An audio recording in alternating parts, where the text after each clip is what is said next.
It's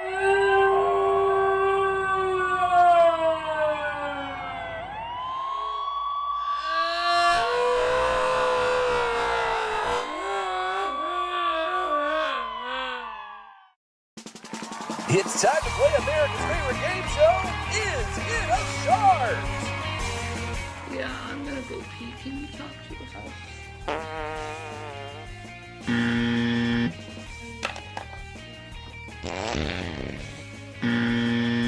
I don't like going to the doctors, but I know I have to.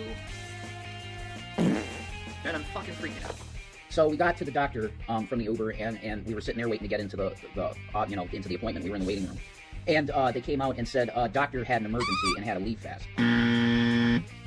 Fuck me in the ass. I couldn't take an Uber. Yeah, I said Uber. I didn't mean Uber. I meant taxi.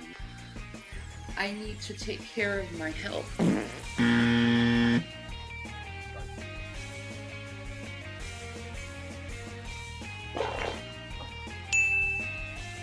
That was nice. Wow.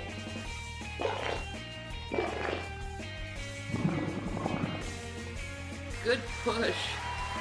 Thanks for joining us for Is It a Shark? It sounded so wet.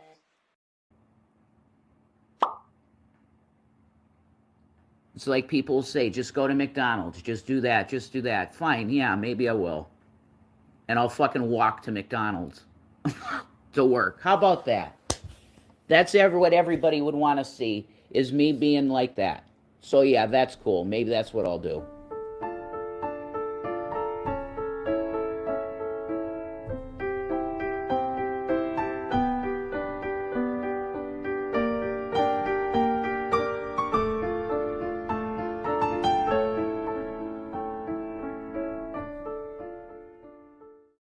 My anxiety goes to about 750,000 miles per hour immediately.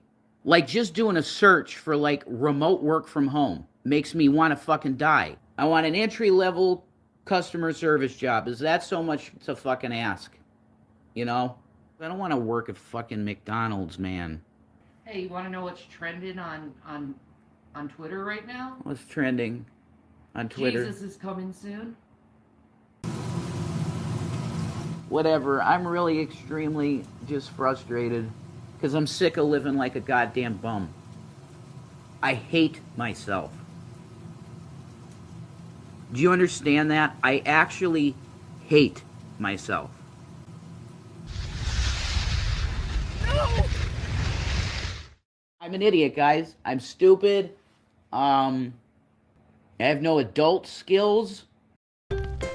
No, folks, we got a tobacco situation, the finest quality in all of Eastern Pennsylvania. Sprinkle that tobacco, click it up, and then you've got yourself a Red Rollies.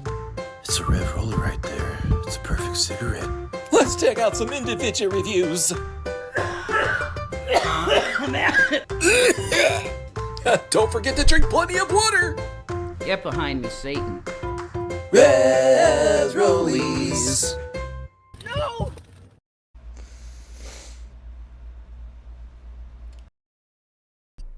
Shut up, you behemoth. Hi, guys! How y'all doing? Yeah, I know it's been a while since I've been live. Well, not really that long. I just did, like, a turn back on my music, because I like my music. There we go. It hasn't been that long, because, oh, nope. There we go. That way y'all know what's playing. It hasn't been that long. I actually did a stream bitching at, our new favorite locale, who I like to lovingly refer to as the Alabama Tooth Fairy. But it's been a while since I did a Rev and Shaney stream. So let's say hi to the chat. Let's say hi to the chat. How y'all doing? And only y'all who are chatting are going to be acknowledged because, you know, you're chatting. And I do have a super chat goal. 5 super chats, any amount, and you won't have to be on bucket duty. So, I'm threatening bucket duty again. But let's say hello to the chat. Hi, Slipknotty. How you doing, honey? Hi, Max. Yeah, I saw on Discord. You're going through some shit. Hello, Fallout Forever. How you doing, darling? Hey, Undead Ramen. Yeah, I'm glad you could catch me live too. Hello, Brenda. Good afternoon. Good afternoon. Hi, Sydney. How you doing, sweet pea? Pagan Mama as well. Hello, Pagan Mama. How you doing? How you doing? It doesn't count if I wasn't here. Yeah, I know. It doesn't count if you weren't here. But today, because, you know, as you guys are well aware of, Shane and Rev are not online anymore. They are not streaming. They're not talking. Jason has talked to One Buff Weeb. I don't feel like going over that whole fiasco because I don't want to react to Buff. Some people like him. I think he's annoying, but that's just me. But so I won't be going over those text messages. If you want to go see him, you can go watch One Buff Weeb stream. It's perfectly fine. But today we're gonna be doing a little bit of a throwback. Now I'm pretty sure you guys saw the absolutely amazing thumbnail that ChatGPT made for me. Because I'm uncreative and I use AI to make my thumbnails. But or at least that thumbnail. I usually use a program called PixArt to make my other thumbnails, but I decided to try something a little different today, and I do like how it turned out, so that might be something that I may do going forward. But today we're going to be going over some videos from what I lovingly refer to as the Roach Motel Saga. I went to Drama Clip Dump, which seems to be the only channel that actually has these videos. So if you guys want to go and watch them yourself on Drama Clip Dump, they don't upload any, they have not uploaded anything as far as like current stuff, but they do have everything from the Roach Motel, which I'm extremely grateful for because as far as I'm concerned, Roach Motel Saga was absolutely fucking amazing. So this is the Roach Motel Saga, and this video that we're looking at right now, you will notice that there is going to be there's a bunch of short videos. That's because at the Roach Motel they had absolutely fucking horrendous internet connection, and I thought my shitternet was bad. Their shitternet is just absolutely fucking terrible. At least while they were at the Roach Motel. And so there's gonna be a lot of skipping, a lot of starting, a lot of stopping. There's gonna be, you know, it's gonna be the video, because like I said, they had absolutely fucking horrendous internet at the Roach Motel. But we're gonna be going over the Roach Motel, and this one right here, this one that we're looking at, which is one of the first ones from the Roach Motel Saga, and I didn't like do these in any order. I just put them in what seemed to be the most relevant way. And also the funniest ones, the best ones, not the ones with her just doing the usual smug shanty shit. This is like, you know, full-blown fucking rage stream. So, but the first one that we're looking at tonight, or this afternoon. Hey Jinyu, how you doing, sweet pea? Only busy for a couple of years, yeah, pretty much. I haven't checked either. But as far as I'm aware of, neither one of them have really come back online. And again, the only person that's talked to them is, or at least Jason, is One Buff Weeb, and as far as I'm aware of, nobody At Fallout Forever 88 just gifted 5 memberships. Oh, thank you, Fallout Forever, for gifting the 5 memberships. That's so sweet. Fallout Forever 88 gifted at Pagan Mama 3 a membership. Oh lord, is this gonna play for every single one of them? Fallout Forever 88 gifted at Charlie Girl says a membership.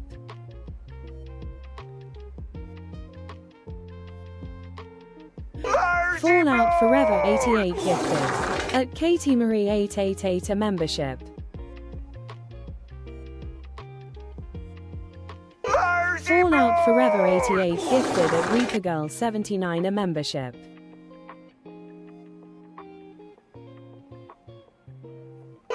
Fallout Forever 88 gifted at Gigantifathicus a membership.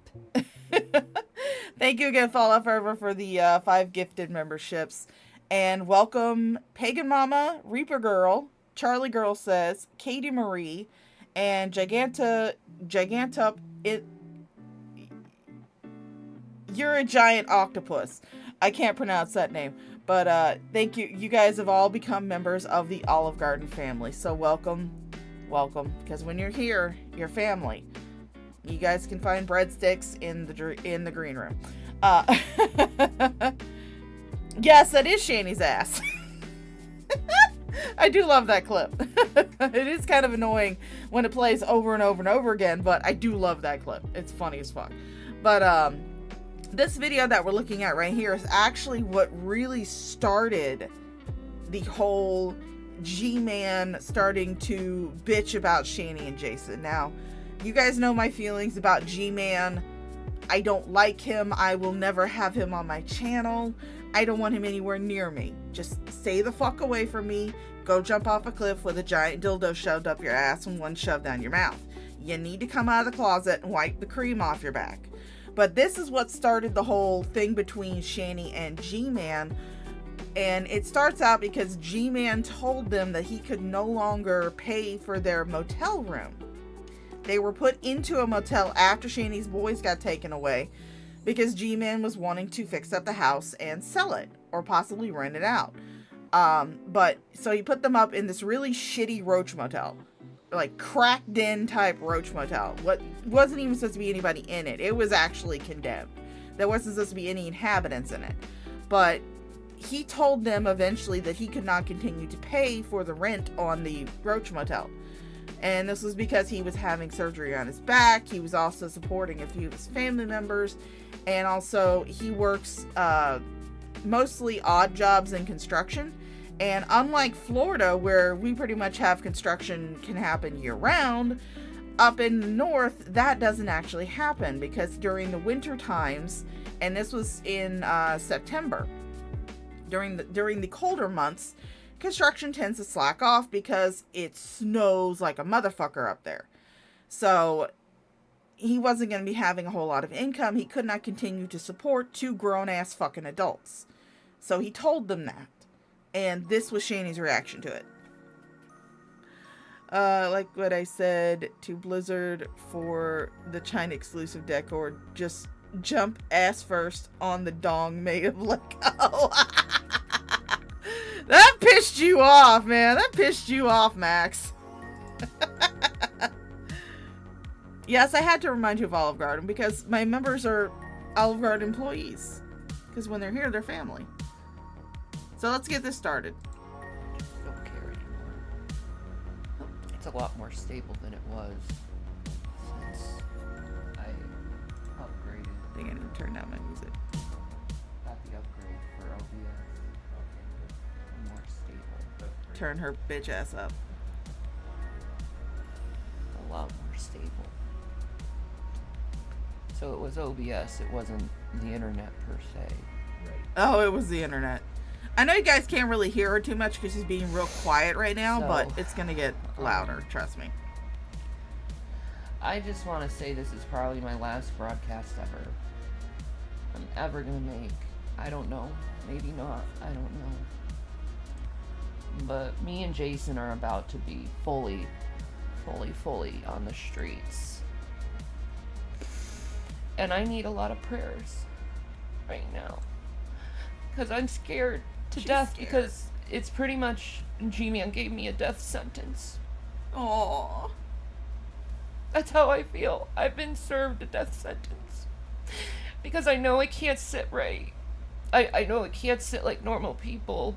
Or I get really, really bad edema. And that... And mind you, this entire time that she is saying this, where she's saying that, you know, she can't sit like normal people, she's sitting cross-legged, Indian style, on the bed, because that was how she always sat when she was on the couch in the uncle's home and anywhere else. She always sat Indian style, which is a feat for someone like her, especially someone who claims to have debilitating osteoarthritis, because I can't even do that, and I weigh about half of what Shani fucking weighs. I weigh about 360, something in the general area. I'm making a wild ball guess here, but I weigh about half of what fucking Shani weighs. Not quite half, but about there, and I can't do that.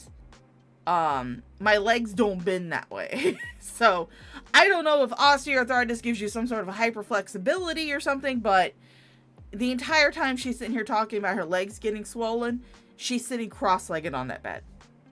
That increases my risk of a stroke very bad.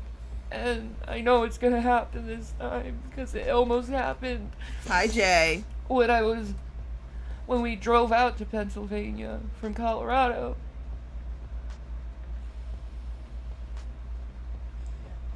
My legs swell. Like, even CPS saw it. Like, for 2 hours of me just sitting, just talking to the boys, of my legs swelling double its size. I'm gonna press X to doubt that you ever talked to the boys. There are gonna be, I'm not gonna say it right yet, but I highly doubt that she ever talked to the boys during this point in time. At least for 2 hours while CPS was watching. I know she never saw them in person. She never saw them in person at all. So if she was talking to them, it was over a phone call or a Skype call or something like that. She never saw them again in person after they were taken by CPS. And me not being able to walk very well because of it. And he doesn't care. At the end of the day, he doesn't care. Aww. If I die Nope, nobody cares. of edema, he doesn't care. He doesn't. You don't die of edema. Edema is when your lymphatic system is not functioning properly. It does happen in a lot of obese people. In fact, it actually has happened to me quite a few times because, yes, I am fat as fuck.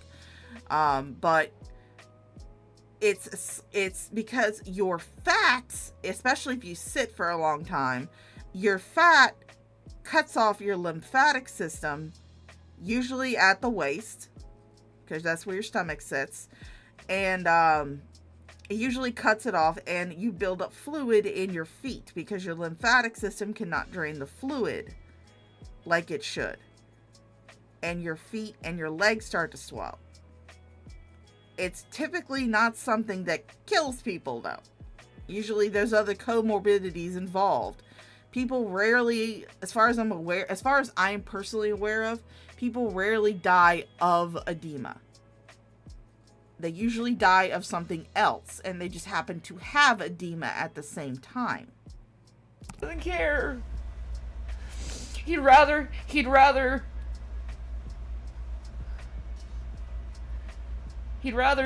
the house that we gave him out of the kindness of our hearts, even though we knew we were going to be home. I mean, hell, Undead Gamer, for my swelling, when I get swelling in my feet and legs, I drink pineapple juice. Clears it right up. I just drink a can of pineapple juice. Homeless.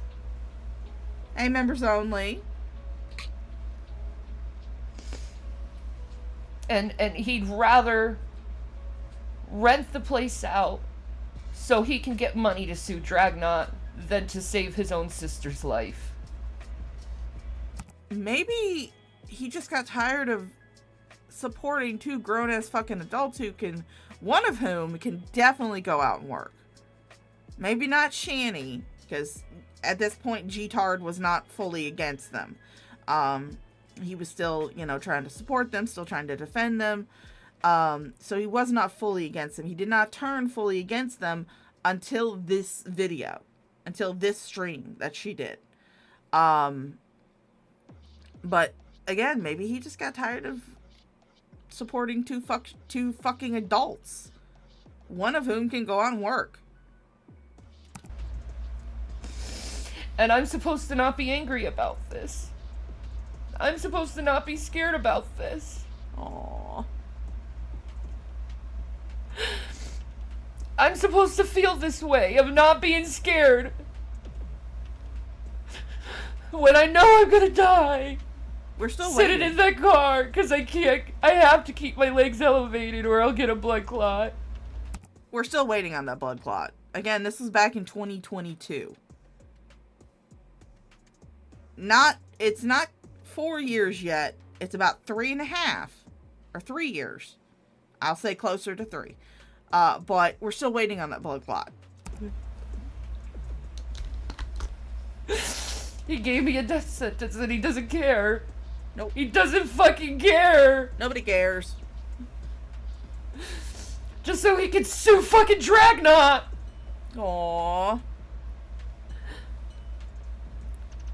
Like when that guy was homeless. Oh yeah, Undead Ramen, Mama Shaw. I'm adjusting in my chair, a squeaky chair. But Mama Shaw, when she was going through her cancer treatment, she used to get, swelling in her feet and legs. She still does on occasion because unfortunately the treatment kind of mucked up her lymphatic system in some points, and she's overweight like me. But when she was swelling in her feet and legs real bad due to the cancer, she drank pineapple juice. That was how she got turned on to the pineapple juice. Now she keeps cans in the house just in case one of us has issues with swelling. When that guy needed a place, we gave him so much to help him. Oh. And yeah, there we go. Told you guys. They had terrible fucking connection at this point in time. But you gave him so much, you kicked him out of the house in the middle of fucking winter. Because you got mad at him because he was talking about somebody that you liked. And you used the excuse that you gave him money for his cell phone, but he didn't use it on at least the cell phone that you knew about. He either used it on food or he used it on another cell phone bill that he had for a second cell phone that Shani did not have the number to. So I don't know exactly what happened with that. At Frank Hoodie super chatted $1.99. Jar jar jar jar jar jar jar jar jar jar jar jar jar jar jar jar jar jar. Thank you, Frank. Thank you for the super chat, Frank. That's one super chat out of 5. We need in 3 hours, or else you guys are gonna be on Shani bucket duty. I'm sorry, I don't make the rules. I just enforce them. But yeah, you guys were gonna kick him out in the middle of winter. Fucking hell. him hiding stuff, and then him talking shit behind my back.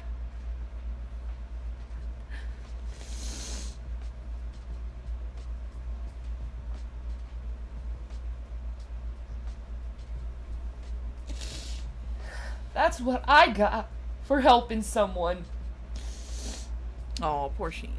in need and putting myself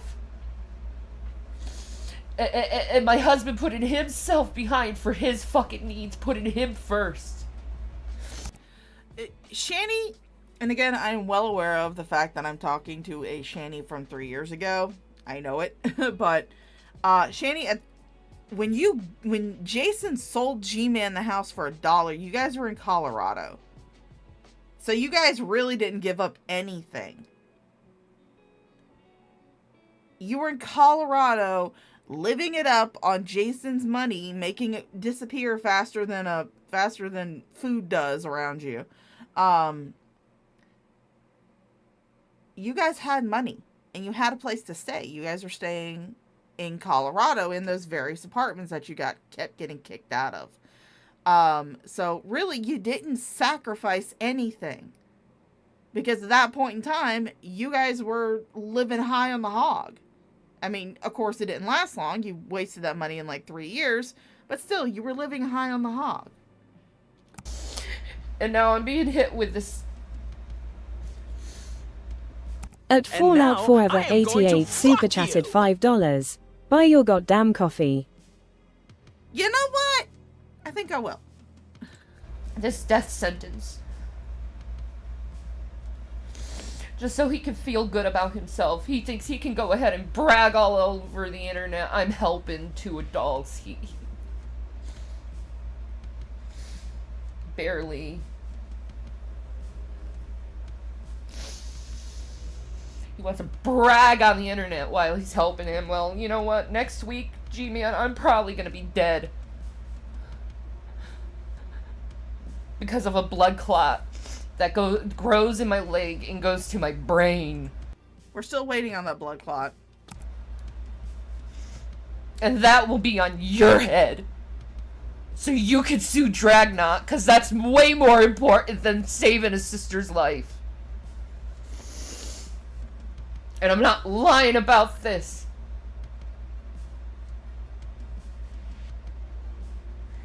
At all. I'm just like, you have 1 week to live. Aww. And Jason knows this, and it horrifies him. What is he gonna do without me? He's gonna go fucking crazy. I mean, she's not wrong. He did go fucking nuts once she finally was out of the house. He did go fucking nuts. When he was live doing that, I did a reaction stream where I was also playing Minecraft at the time, but he did actually fucking go nuts. What is my children gonna do without me?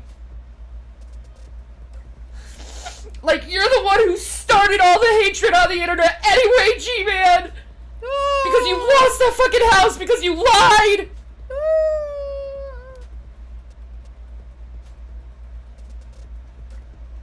And you started all this shit on the internet and pretty much ruined our fucking lives because of this shit. As far as I'm aware of Undead Ramen, a blood clot cannot be surgically removed because it would require very extensive, very invasive type of surgery. Usually what they do is if you have a blood clot, they can put in sort of like a filter, like a mesh filter inside the vein above the blood clot to keep it from going anywhere. And usually they will put you on some kind of blood thinner to kind of break down the blood clot. At least that's my understanding. But in order to surgically remove a blood clot, they would have to cut into your vein. And that's a very difficult surgery. And given the fact that Shani is the size that she is, I doubt that there would be a surgeon who would actually risk their professional standing to do that. Because surgeons don't like it when people die on them on the table. And Shani was definitely a high-risk surgery. And then Dragnot cleaned on it. And then he wouldn't let it go either. Everyone's saying, get a job, get a job. How do you get a job? When people have gone to every fucking place of employment and fucking screwed your name over. Aww. Don't give me a Wawa coffee. In my thinking, it's all on your hands. My blood is all on your hands. Because you cared more about your laughs, you cared more about your money, you cared more about your fucking everything else than to think maybe my actions are affecting someone in a horrible way.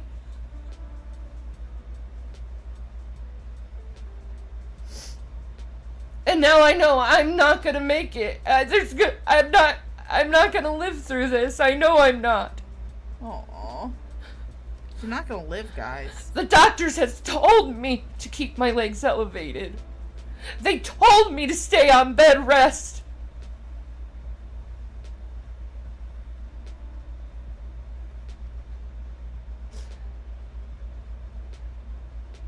They told her to stay on bed rest. You don't care. No, nobody cares. You don't care. Nope. So a Dragnot's more important Yep. than preserving the life of your sister. That will be on your head, G-Man, and you damn well know that will be on your head on Judgment Day. You're gonna have to face Christ.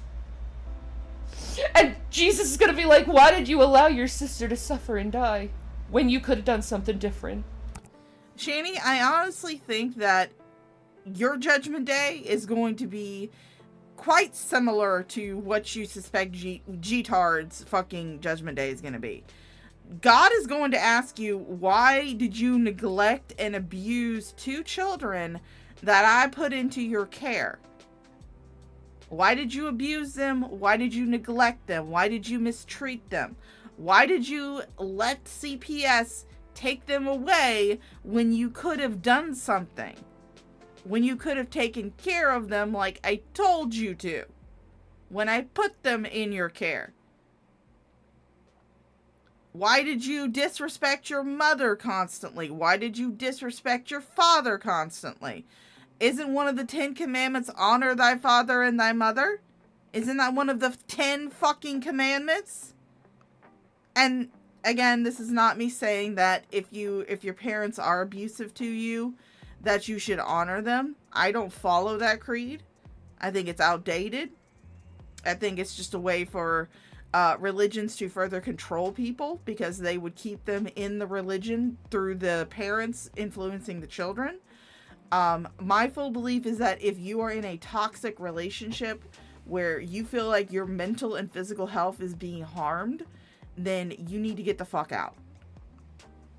Get the fuck out. Go no contact. Don't try to talk to them because some people just don't want to be helped. And it's best if you just get out of there and preserve your own mental and physical health. I fully believe that. But Shani is claims to be a full-blown Christian. So you would think that Shani would follow the 10 commandments, but obviously she doesn't. But God said, honor thy father and thy mother. Shani, you should do that. Hi, Red Feather. I put those two in your care for a reason. To test you. And you failed your test. And you lied. Shani and Rev will never be homeless as long as I live, you liar! Aww. You lied to get the house. You lied to get everything from us, and you took everything from us. Everything we owned is in your possession.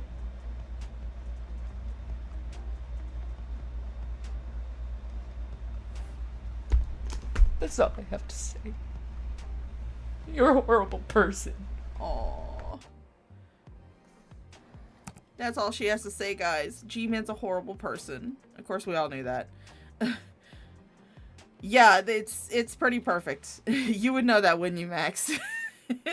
Being that you are, well, I wouldn't say a recovering theater kid because you're still obsessed with musical theater, but you are a theater kid, so you All right, know guys. that. So this is. So this next one is actually from Jason. And again, I apologize if it is low. Again, it is their it's their videos, not like my sound or anything, because I have it turned all the way up. So In reference, this is in response to G-Man's latest little short video that he's got up there. So let's discuss a little something. Back when Shani and I were in Colorado. So I had wet brain and I was not doing well, and my wife, this is my wife we're talking about, Shani, she had reins over everything because my wet brain was so bad that I wasn't really even capable of doing like bills, and she was very amazing and handled that well. Now, G-Man, when you were out and out in Beverly Hills, down and out, homeless, you were staying in our place, and you were in need of food. You said this to us and said how Christian it was and how much you admired what we did at the time. It was Shannon that was sending you the money. Now, why was it Shannon sending you the money? Well, because I was incapacitated, and she's my what you call authority, like power of attorney, all of that. So she had custody of that money. She was giving it to you, not me. So if you're saying that that you're cutting her out now, Jason, the only reason you had wet brain was because of Shani. That's the only reason you had it. Because she refused to get you any type of medical intervention when she decided to force you to quit alcohol cold fucking turkey. That was what gave you the wet brain and the irreparable fucking brain damage. You do have brain damage because of the wet brain. Were you completely normal and sane before? No, not really, but you were a lot more sane than you are now. Definitely, especially if you go watch that drag thing that Jason did, where he was acting like he was this New York whore or something. I don't really get it. I was dazed and confused the entire time I was fucking watching that. But you got irreparable fucking brain damage from that. And I fully do believe that once Shani had control of your finances while you had wet brain, because not only did she pull all your stocks, but she also fired your financial advisor because she thought that she could do a better job. Well, 3 years later, and you guys were completely broke. But I fully believe that once she had her hands on your money and had control of your finances, she would have been fine if you died. She would have been perfectly fine if you had died. Because then she wouldn't have had to deal with you anymore.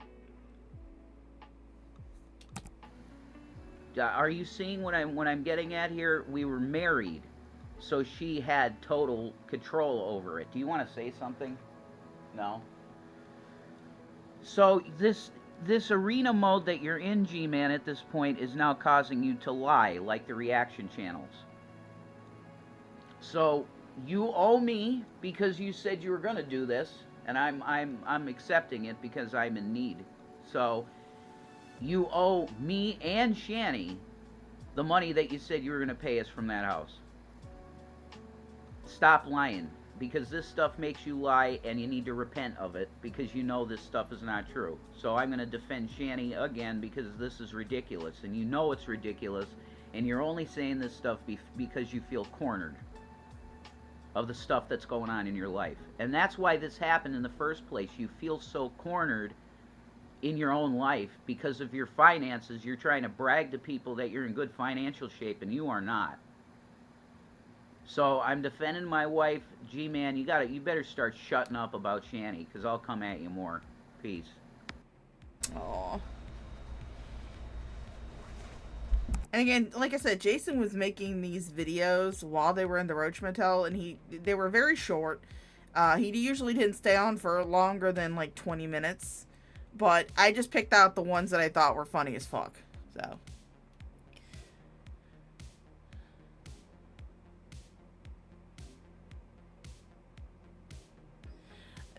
Unfortunately, Blue, that is true. That is true. Either Shani did it on her own when she had full control of Jason's finances, or she convinced Jason to pull the Apple stock that was generating $3,000 a month.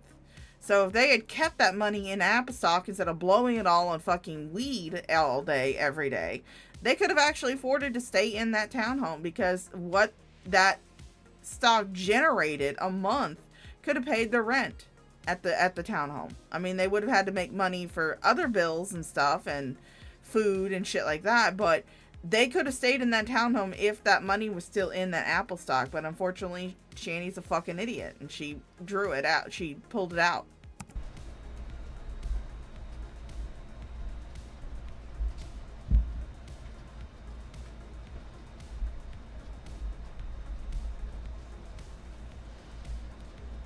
Now she's just going to sit here staring at the screen, waiting for people to come in and start chatting.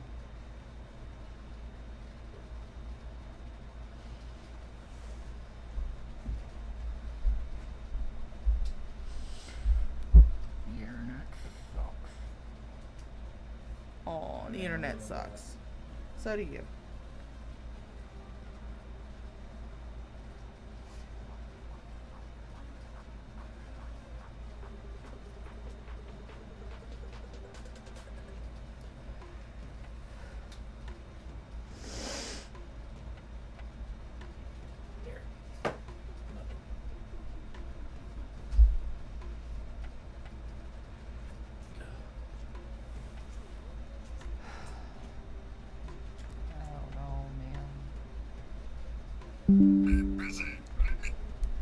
Sorry, y'all are gonna hear that. I did just order myself some lunch. I wish it would. It will. you a little bit. I feel so spiritually drained. Again, in that first video that we watched, she was claiming that she could not sit like a normal person. She had to have her feet and legs elevated. But she's sitting here with her elbow on her knee at this point in time. When she shifted, you could actually catch a little glimpse of her knee. She's sitting cross-legged on the bed, which I can guarantee you does not promote proper lymphatic drainage. And she's got her elbow resting on her knee.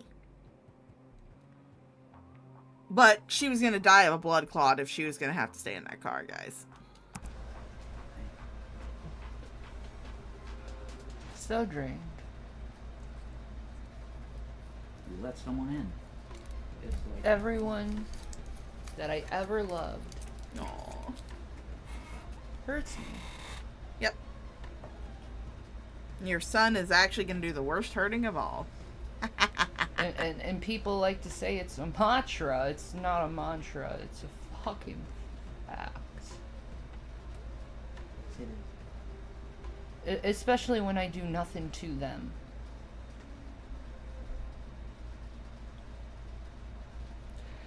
You see when I say drama is bad for mental health? Yeah, it is. But I like it. It is.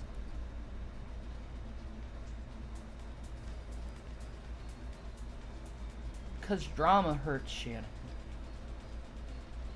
Because I feel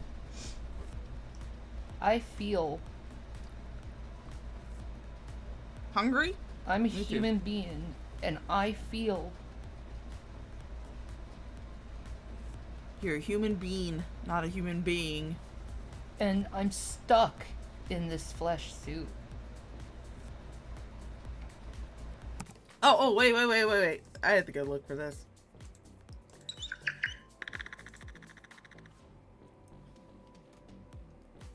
Say hi to yourself.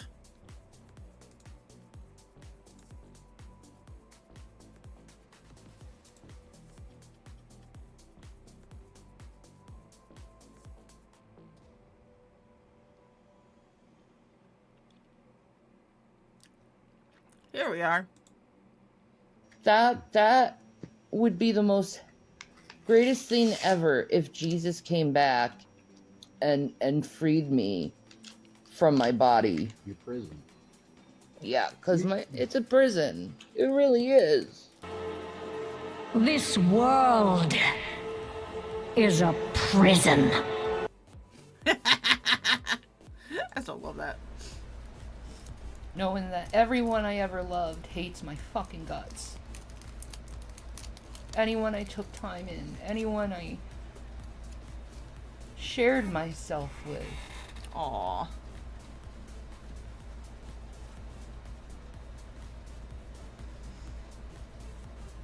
I have a lot of abuse in my past, Jesus Christ. and gotta I turn get this down. turned into a demon because of the abuse.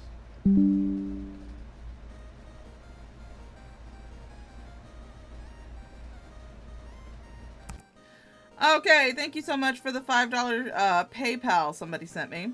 I'm not going to say the name because it looks like it's an actual, like, legal name. But, let's see.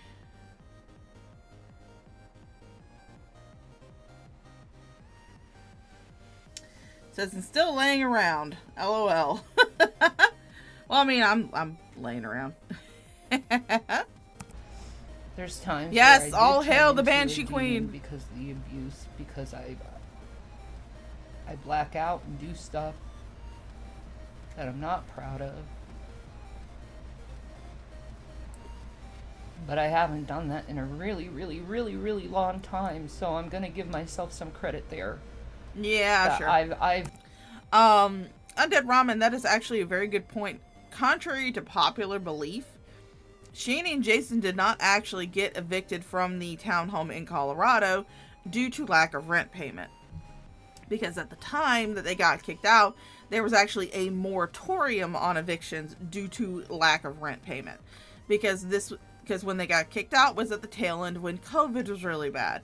We were having to socially isolate, socially distance. We were having to stay at home. Nobody was wanting anybody to go out, to mingle, to possibly spread the virus. So there was actually a moratorium on evictions. So Shani and Jason actually did not get evicted because they did not pay the rent. Because again, moratorium on evictions. They were actually kicked out because of the smell complaints. They were criminally evicted because the place got a lot of complaints about the smell and the noise and a lot of other complaints. So they were actually criminally evicted due to those factors, not because they weren't paying the rent. Although I'm pretty sure that didn't help matters at all. I'm pretty sure that if you were paying the rent, the company would be a little bit more lenient to turn the other cheek, to look away. But the fact that they were so far behind in their rent payments, they were so far behind in debt, that there was no way they would be able to make it up. There's no way that they would be able to pay back that debt. So I do believe that the lack of rent payment was definitely a high contributing factor to them getting evicted, it was not actually the source. The source was the smell complaints, lack of maintenance being allowed into the townhome, noise complaints from their, neighbors and shit. So yeah, that's actually a very good point. Thanks, Undead Robin. I've been really good at holding myself together and not cracking. But when I'm betrayed by another motherfucking friend, it triggers the fuck out of me. And it hurts like fucking hell.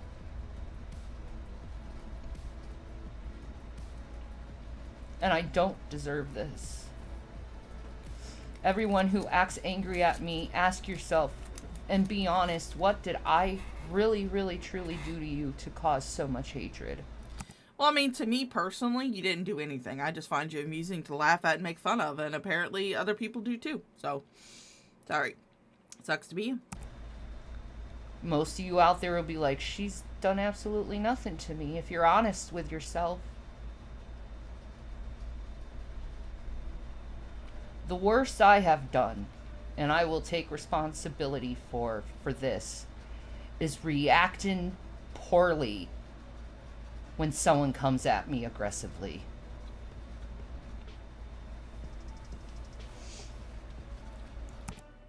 What are you talking about? Usually you're the one coming at someone aggressively. You whipped Jason with a fucking fetish whip. You whipped him, and you actually admitted to slapping him in front of the fucking police because you're fucking stupid.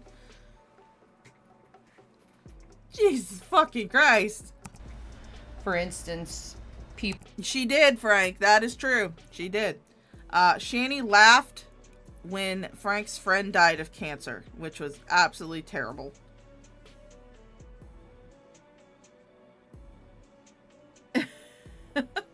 Thank you again to the same person for another PayPal. Let's go to recent activity. Yet she's still laying red. Yeah, pretty much. Again, I'm not going to say the name of it. You know who you are, who sent me the $5 on PayPal. Thank you so much. But yeah, she's still laying around. People like to turn me into a demon because I pushed my dad. You know why I pushed my dad? You know the reason why? This is when she is going to accuse her father of borderline sexual assault.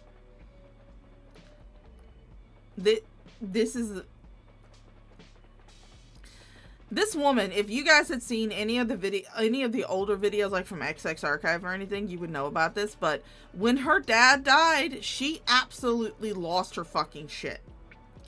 But yet, her dad, she's about to accuse him of borderline sexually assaulting her.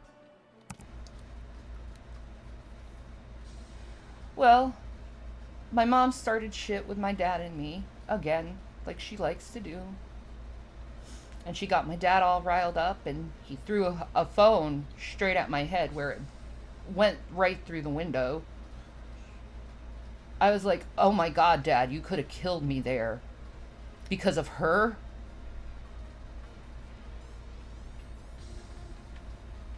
Oh.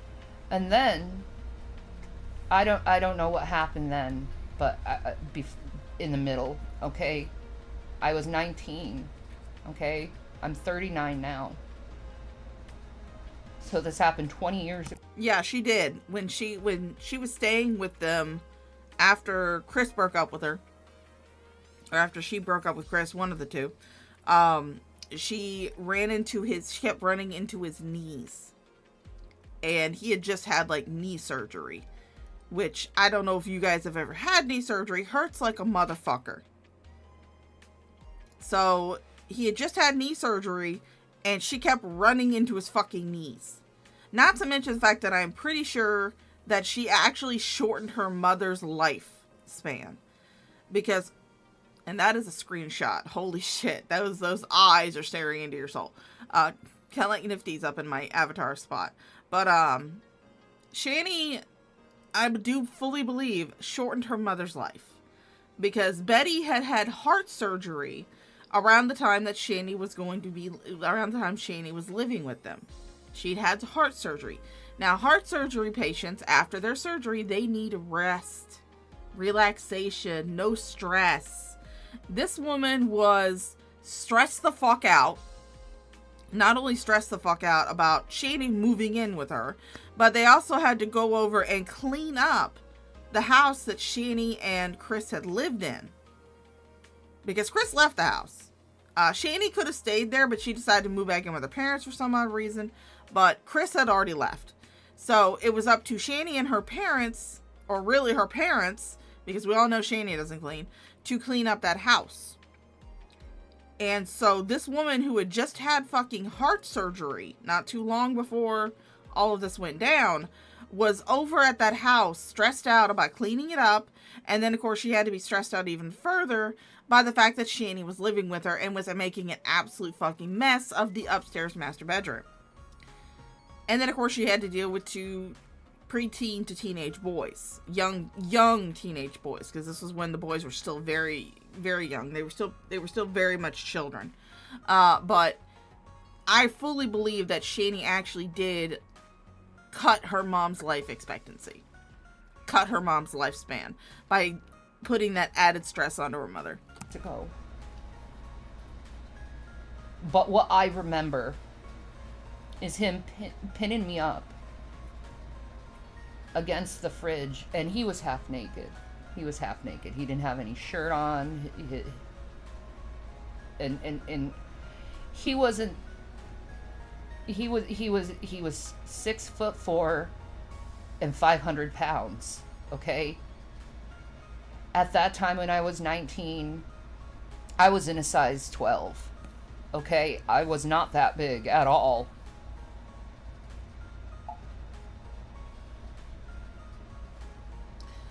And I will say this much: a lot of people scoff when she says that she was in a size 12 when she was in high school, or when she was 19. She might have been bigger than this, because the only picture I've ever seen of her is from her school yearbook when she was in high school before she got expelled, and she actually did not look absolutely horrible like she does now. She had evil eyes that could stare into your soul, and you definitely knew there's something wrong with this bitch. But she didn't look like this mess that we see now, because, you know, she's got the warts. She got the warts on her head. She got this forehead rash. She's got this knot of that's hair. Those of you who may not be able to tell what that is her hair behind her head. Eventually, during the Roach Motel Saga, she actually cut her hair because it just became too tangled. She couldn't get it out of that rat's nest on top of her head. So she just cut it off. And I fully believe that that is what actually led to the oil leak that was in the motel that eventually got them all kicked out. Was that Shani's hair, the huge fucking rat's nest right here, when she cut it off and threw it onto the floor, it kind of sank through the floor, kind of like a xenomorph's acid poison, and got onto the pipes in the basement. So I think that's how that started. But, you know. Maybe tall for a woman, but I wasn't that big. And I remember him kept pushing into me. And he kept pushing into me. And he said, Shani, I'm gonna.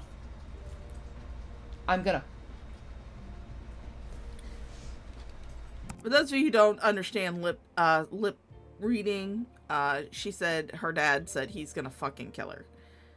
Which, I mean, honestly, I wouldn't blame him. I'm not gonna say it, but you know what I said.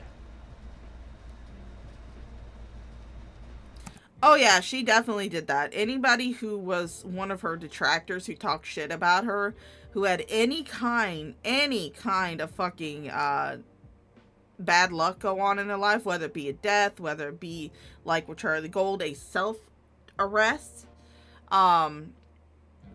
she went online and just claimed that it was all her doing. She did it. She prayed to God and he did all this shit.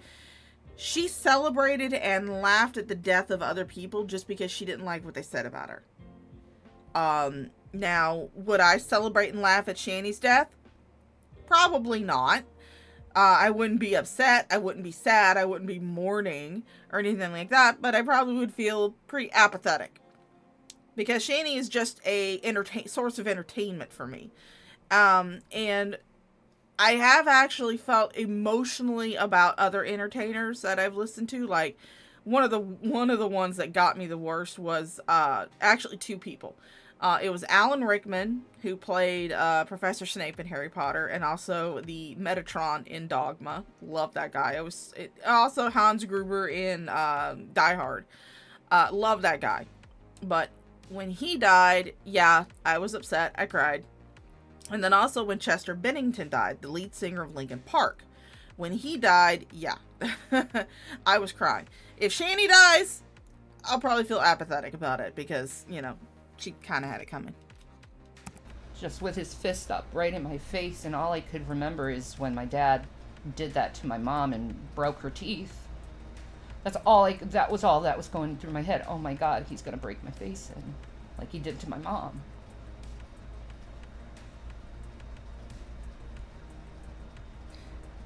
Yeah, I do too, Red Feather. I believe that she's going to outlive all of us. She's like a cockroach. She'll never die. So, I pushed him off me. Hey, Petty Petty. Because I was scared. I didn't know what was happening. Hey, Tank Girl. And he got up, went in his room, slammed the door.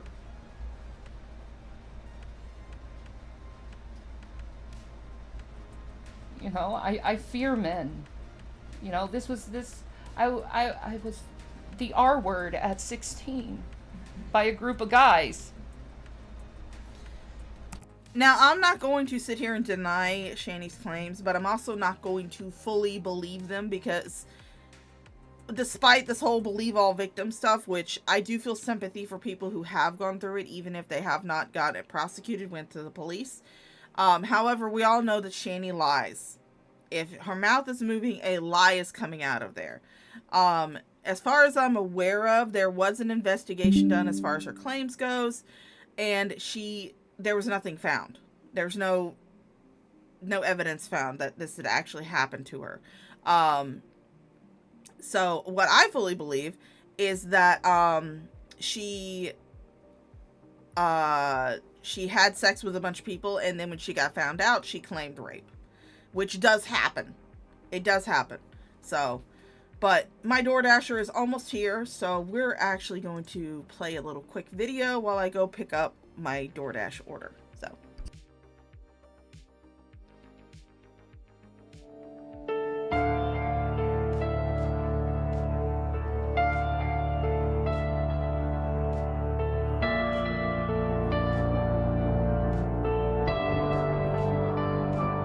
Jason signed away the quiet years, keys on a counter, dust in the hall, inheritance spent on someone else's hunger, someone louder than the walls. Shanny came like a wrecking ball, promised as thick as smoke. She took the house, she took the hope, left him learning how to choke. She said love is sacrifice, but it felt like dead in chains. Every kindness weaponized, every day the same. As he was a dream he held together, a voice that never judged or yelled. She said, wait, I'm coming for you, even though she never dwelled. Now the truth sits heavy in the room, no miracles, no grace, just the woman who took everything and calls it his place.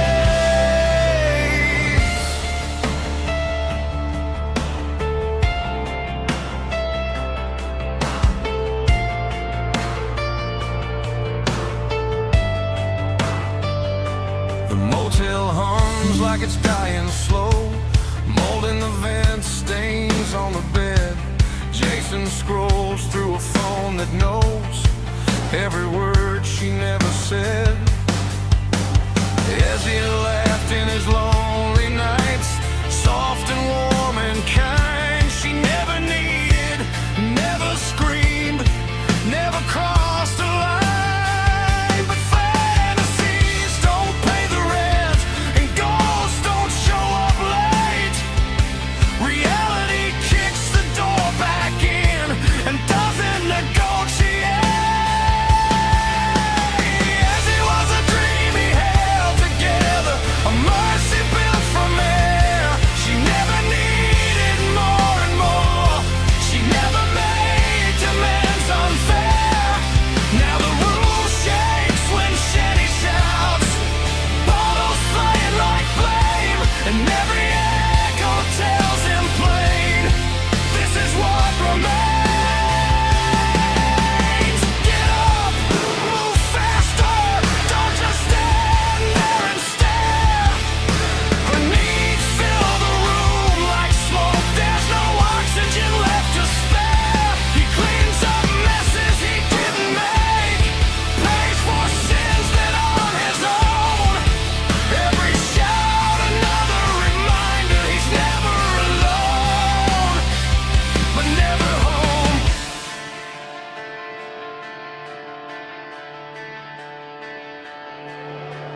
As they never came for him, she was hope in disguise, a gentle light to survive the days he couldn't open his eyes.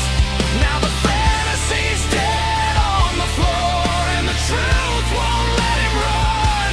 Shanny is all he can get, all he has, all that's left when the dreaming's done. The neon flickers, the phone goes dark, the room doesn't care. Jason breathes in what life gave him and learns to stay there.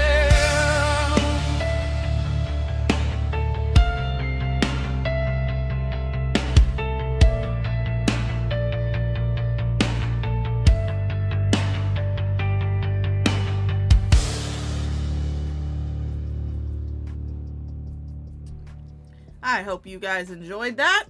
Sorry, I had to run and get my DoorDash order. And he knew I feared men. I still fear men. That's why Bitch, men fear you. What the fuck are you talking about? I do have some DV in my background because of the fear of men. It always starts with fear. But I'm not abusive. It's just moments where I'm pinned down. And when I'm being pushed by men, which every time I am being pushed around by men, just like pushed, you know? Yeah. Sweet the Lord. And again, this is not me. Sorry, I do have my lunch. I got myself a panini and some broccoli cheddar soup. And I know I said I was going to get coffee, but I wound up getting a strawberry cheesecake smoothie. So forgive me.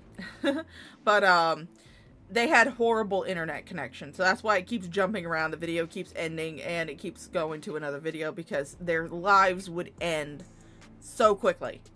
In fact, I want to say the longest one that I have on this list isn't even an hour.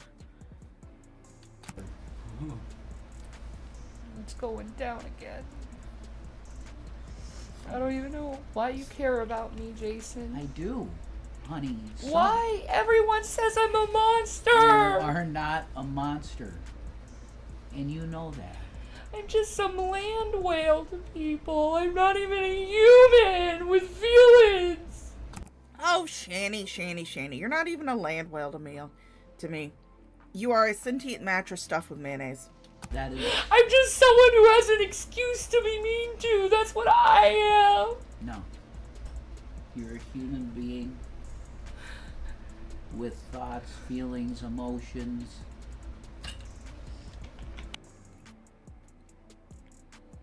Yep.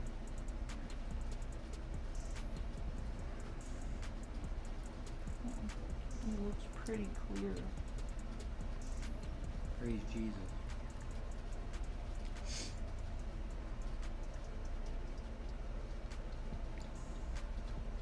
I feel really beat up because I didn't do anything wrong. No, you didn't.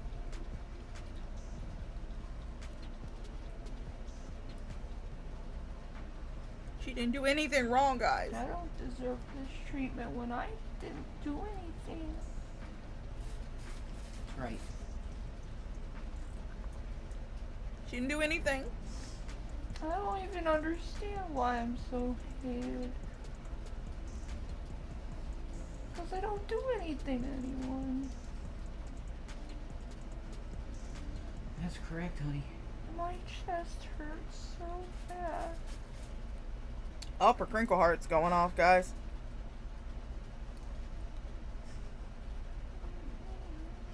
Well, if we need to go to the hospital, we'll do it, you know?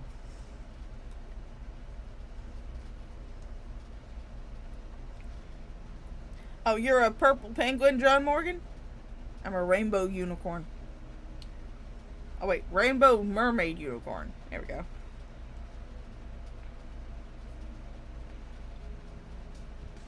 Aw, Shani's just having a pity party. I feel alone. So alone.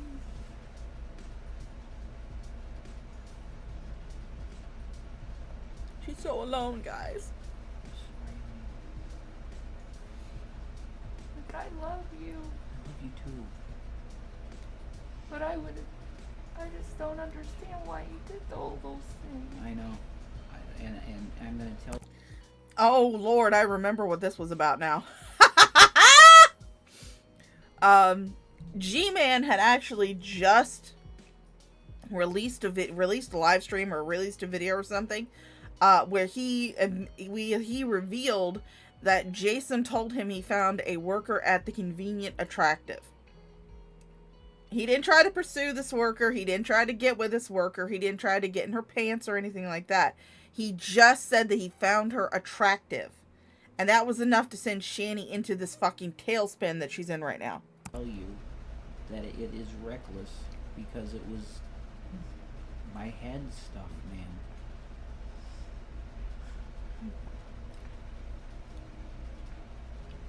Because at that time I was just trying to get some medication. It's not a medication. It's a waste of money, that's what it is.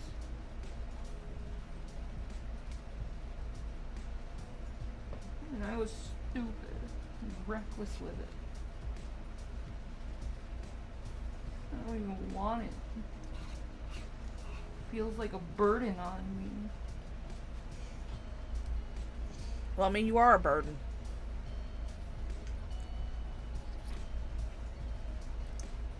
Thank you for sharing the emojis, John Morgan.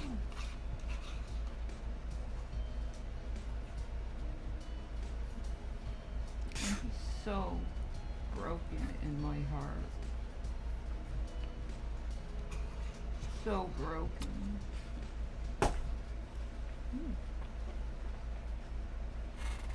Like, Jesus was right, man. Not one good person. Nobody is good but the Father.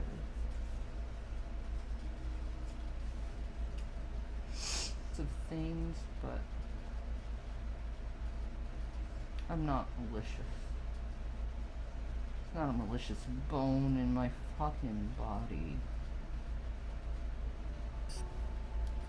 Well, I mean, it's kind of hard to see what bones you have in your body when they're buried so beneath so much screwed that up. Well, it's so hard to see what kind of bones you have in your body when they're buried so far under the surface. That's why I don't go after my enemies.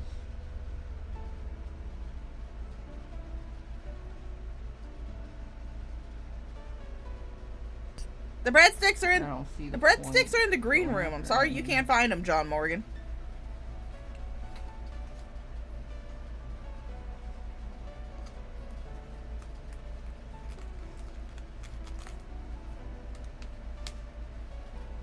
And what G-Man did destroyed any hope I had in mankind.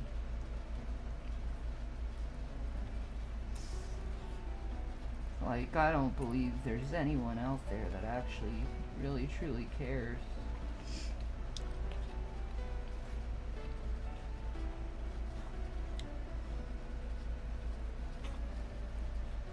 Because people don't look at me as a person. You look at me like a toy to be batted around and kicked. Yep, pretty much. Treated like crap.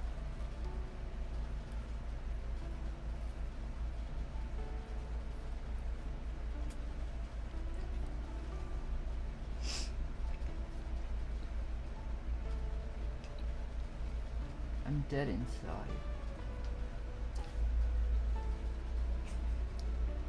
You know, I just imagine how my life would have been if I received kindness and nurturing.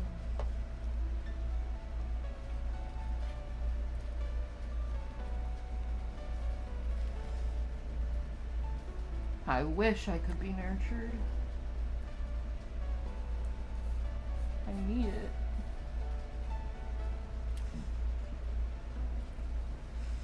I need to know that I'm loved and cared for. Aww. Feel bad for Shanny, guys.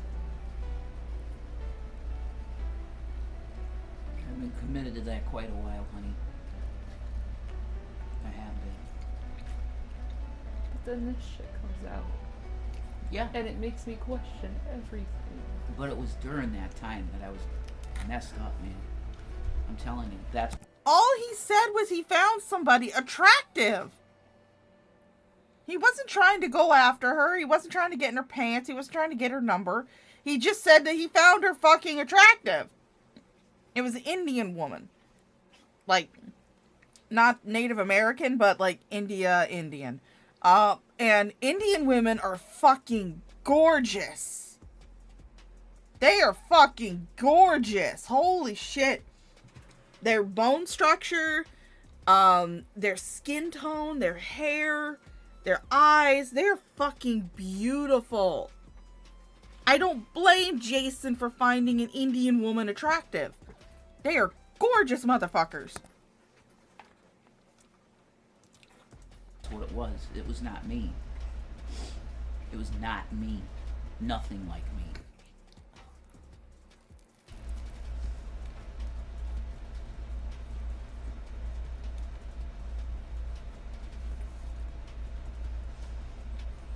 Like, really, what is the point of what you're doing to me? What is the point of just constantly...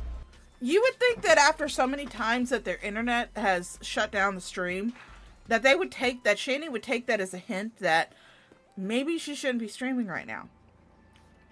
Not to mention the fact that clearly her and Jason are discussing things that are happening that are causing a strain on their relationship.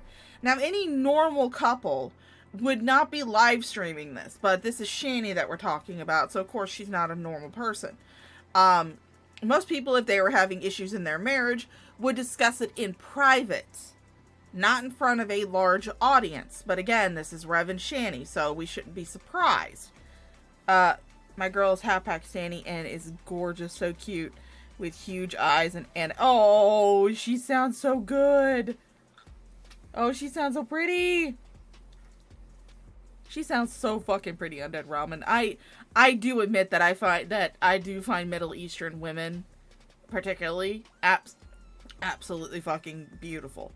Do I believe that they are under the best circumstances as far as their human rights goes? People who actually live in the Middle East? Women who actually live in the Middle East? No. Not at all. Not at fucking all. But I do like the way that they look. I do think they look very pretty. But again, this entire fucking tailspin is because Jason said he found someone attractive. That's it. Being on my back saying I'm this person that I'm not, and trying to convince people I'm this person or not. Are you covering for your lies? Is that what it is? The constant spamming of trying to make me look out to be some demon when I'm not? Shani needs those pity donos, guys. Look how sad she is. I just want people to stop fighting. Stop hurting each other.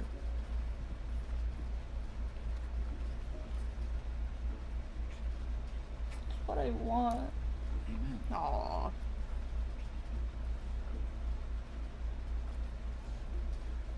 I don't know why there's people out there that want to hurt someone. You know? That they don't know. I didn't do anything to them. No way. I wouldn't be mean to them like that. I would never treat someone like that. We can say that every person that we've met from the internet, we've been nothing but nice to. Bitch, please. Bitch, fucking please. Again, you laughed when people died. And you claimed it was God acting on your behalf. You were giddy and gleeful when people died. You were giddy and gleeful when Charlie Gold had her little run-in with the law, which actually wasn't even that big of a fucking deal. You were acting like she was being arrested for, like, drug trafficking or something. She had a warrant out for her arrest because she missed a court date because the paperwork came to her old address while she was in the middle of moving. And she had not checked the mailbox at her old address. And it was for a fucking parking ticket or a speeding ticket or something. You and Foodie Beauty went online, started acting like she was being dragged to prison for fucking drug charges or murdering somebody. You guys were all giddy and happy and absolutely just ecstatic. But it turned out that it was nothing big, that Charlie Gold just had a warrant out for her arrest because she missed a court date for a fucking parking ticket. And she did what's called a self-arrest. She went to the police. She found out she had this warrant out. She went to the police station and she was in and out in a few hours. All they had to do was take her fingerprints, do a mugshot. They didn't even take her phone from her or her purse. And she was in and out within a few hours. She didn't even see the inside of a jail cell. Which is something that you can't say, Shani. You've seen the inside of a fucking jail cell multiple times. Try. Yeah. All of them. All the people we met. We were nice to. Oh. Hey, guys. Now, for those of you who don't know, this is another one of Jason's videos. Like I said, I don't really have... I tried to keep these within, like, a contextual narrative storyline. But I do not have, like, an actual, like, date for these because Drama Clip Dump did not include the date for Jason's videos like they did for Shani's videos. So I don't have the exact date, but it seems like this one would follow up that one there because Jason is now going to discuss what caused Shani to go into that little mini depressive meltdown that she some reason had to live stream so that way she could get pity donos from people. But second. I'm looking over here for a second. Oop. I'll let this play. So the bombshell hit, and now you want to hear from me, I'm sure. The fact of the matter is I can't say I can't say what G-Man said because I have not heard it, but judging by what was talked about, it's accurate, and I have severely hurt Shanny again. Hey, Stumble. And every time this crap happens, every time I want to die, and that's the truth. Because you tell me how I can keep hurting a person that I love so much. Because that's what I'm trying to understand. How one person can make so many fucking mistakes in their life with the one person that they love more than anything. How can I continue to make such stupid mistakes when I'm supposed to be this loving husband, Christian husband, and I'm having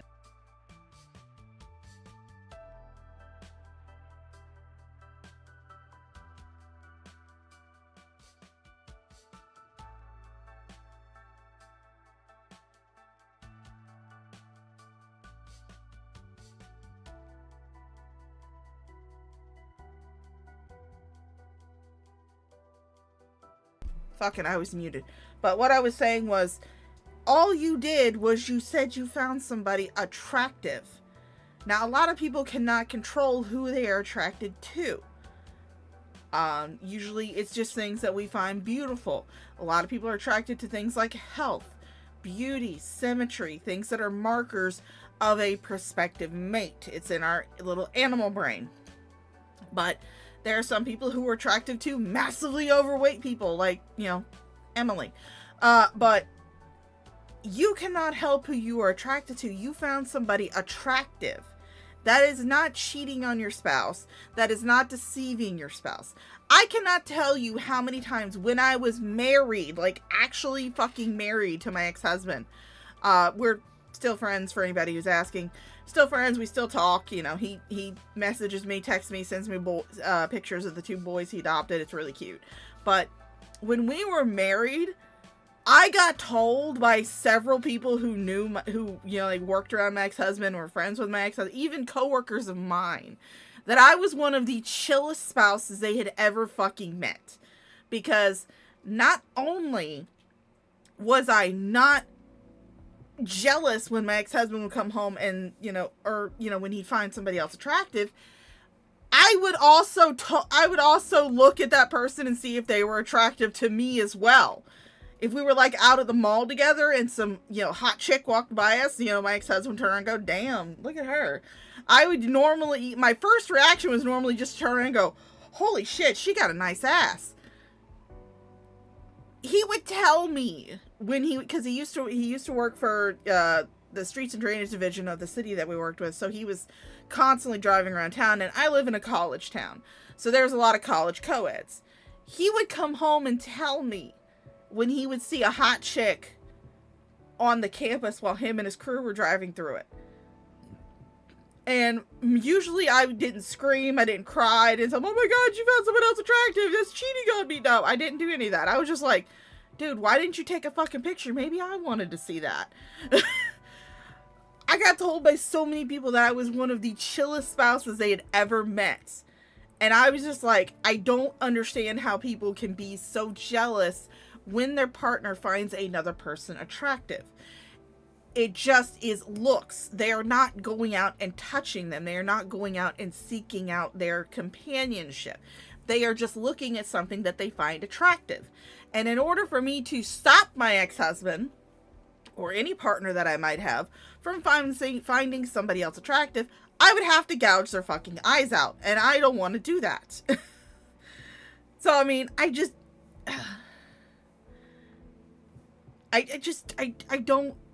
don't get the whole jealousy over finding somebody else attractive, even if you're in a relationship, because they're not pursuing that person.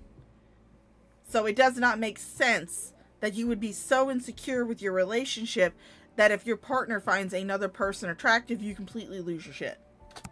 moments where I wanted to be out. That's what happened. I had a moment where I wanted to be out, and this severely hurt Shanny, of course. And I'm owning it, and I feel fucking horrible. I feel disgusting, like a fucking pig. I feel really horrible.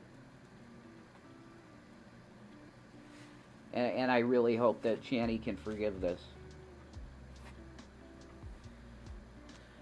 But I'm ashamed. I'm not sure, Petty Patty. I can only go based on what Charlie Gold herself has said. And she said that the summons and stuff for the court date got sent to her old address while she was moving. And the address had not been updated yet in the court document system. And she missed it because she did not check her old mailbox. Which, again, that was her fault. But at the same time, it wasn't like she was being dragged into prison for murder or for drug trafficking. It was a fucking parking ticket. That was it.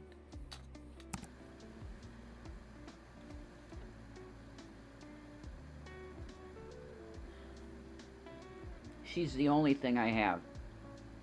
And I stepped on it again. I stepped on the only thing that I have again. So I deserve to lose her.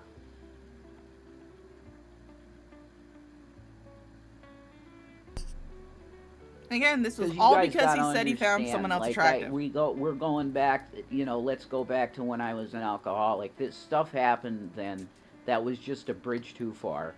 And G-Man knows about that stuff. Because I'm pretty sure Shanny was calling and letting him know what she should have done. Because I was being an abusive alcoholic.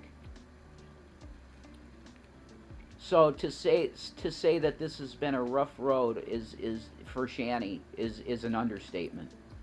I will fully admit I'm eating my sandwich. And she's been a saint to put up with me. Undead Ramen, Hussy's wigs fucking trigger the fuck out of me. His wigs trigger the fuck out of me. Mainly how he treats his wigs. As someone who has done a lot of cosplay, and as someone who still has a lot of her cosplay costumes and wigs and stuff, the way that he treats his wigs fucking triggers the fuck out of me. Especially when I see them just piled up in a pile on the bed behind him. I am just like sitting there going, bitch. Even my cheapest fucking AliExpress wig is brushed out, steamed out, braided up. If it's a long wig, it gets braided up, and it gets put into a plastic bag, which is then put into a large storage container with a lot of my other cosplay stuff. I never just throw my wig onto the fucking bed and just leave it there. Never have. Anytime I've seen a picture of Hussy when he's got that pile of wigs in the background, I'm just like, fucking hell, dude. Put them away! Take care of your shit and you won't have to keep buying wigs over and over and over again. For as long as she has. And put up with the shit that she has put up with. And I just want to repent to God. I want to ask for healing. I want to ask the Lord for forgiveness for hurting the one person in my life that is staying here, and she's loving on me when I don't really deserve it. I love my wife, and it's disgusting. It's reprehensible behavior what I did, and I just ask for Shanny's forgiveness, and I ask for everybody else's forgiveness for being a disgusting pig. I own it, I did it, and it's disgusting. And I want to address every single person that's saying, leave Shanny, run Rev run, and leave the whale, all this disgusting stuff. You guys are... You don't know how much damage you create. You don't understand. You're doing this for lulz. And you got a person here that's about ready to fucking give up my fucking ghost because I haven't eaten anything except disgusting fucking ramen for 5 days, at least. No, longer than that. See, my sense of time is even going. I'm telling you that I'm on the fucking very edge, and I deserve to be there because my actions in the recent past have been reprehensible. All you did was you found somebody attractive. Yes, we do have hotel parking. That happened. That happened the very same day that the boys were taken away. Was hotel parking happened, but you found somebody. You admitted to G-Man that you found somebody else attractive. I would put the fucking prostitutes on you, because that was you engaging with them, reaching out to them, even if you were thinking you were trolling. But you didn't do that with this Indian woman at the convenience. You just said you found her fucking attractive. That's it. So I come to you just completely disgusted with myself, and I'm gonna fucking own this, because that did happen. Not the way the trolls are saying it, though. If you're seeing things like, oh, you want to tap that, no, that's not what was said, and nothing like that was even implied. But regardless, I did have a slip where I thought I couldn't do it anymore, and this happened, and it's hurtful to Shannon, and I'm a piece of shit for it. No, G-Man, oh, God. G-Man, what you're doing right now is not entertaining any Christian, I can tell you that. For sure. Because I'm telling you, the content you do, and it's pretty much always been the case, is not supported by Christians. Do you get what I'm saying, man? You go after people. I would again like to thank people who have donated to my PayPal and my Venmo and given me cash apps today. That lunch was fucking delicious. I was sent some money to get some lunch, so I got it. But I ordered from Wawa, which, as you don't know, Wawa is an absolutely fantastic fucking gas station. You would not think the food would be good, but it is really good. I ordered a honey chicken panini with lettuce, tomato, pickles, mayo, and honey mustard. And then I also ordered me some broccoli cheddar soup, and then I ordered a strawberry cheesecake smoothie. So again, thank you to guys who donated. But one thing I just remember that I wanted to say during the last video that was going on, I was not one of those people saying run, Rev, run. I've never been one of those people saying run, Rev, run. Because I am fully of the belief that these two chuckle fucks need to stay together forever. I don't think they need to be separated. I don't think that Jason needs to leave. Sorry again. I don't think Jason needs to leave Shani. I don't think Shani needs to leave Jason. These two are such toxic, codependent, fucking abusive assholes that I want them to stay together forever. And I hope they do get back together after whatever's going on finishes. I don't know if it's real. I don't know if Shani's really in the psych ward. I don't know if Jason's really in the psych ward. I don't know if they're living together in a fucking motel right now and they just don't want to say it. But I do want them to get back together, because nobody else needs to be subjected to these two. That's why I'm just like, don't fucking try to split them up. Don't call the cops on them. The only things that they could have hurt in that house were the cats, and they were too quick. Cats were too quick. But especially for Shani. But the only thing that they could have hurt in that house, especially after the boys were taken, was themselves. So I was always the one that was sitting there going, guys, don't fucking call the cops. This is good. Shut the fuck. Don't call the cops. But other people did. But I was never one of those people that said, run, Rev, run. Like, you got this arena shit that has really made you not a good person. Like, and look, I have been with you privately, and I say you're an amazing guy and an amazing Christian, and that's what it looked like to me, folks. But what it looks like to me now is this was all just leading up to something. A big fall. Oh, don't worry, Seasick. I was literally gonna make a joke about Sheetz and Wawa is close enough. I do love Wawa, and I did not know that's what they call Canadian geese. Down here in Florida, we call Canadian geese assholes. Because they are. And that's what I'm seeing now. Now, this thing that happened, the bombshell, I did that to myself, you know? That's the truth. And I am owning that as much as I can own it and say, yeah, it happened, and that's it, you know?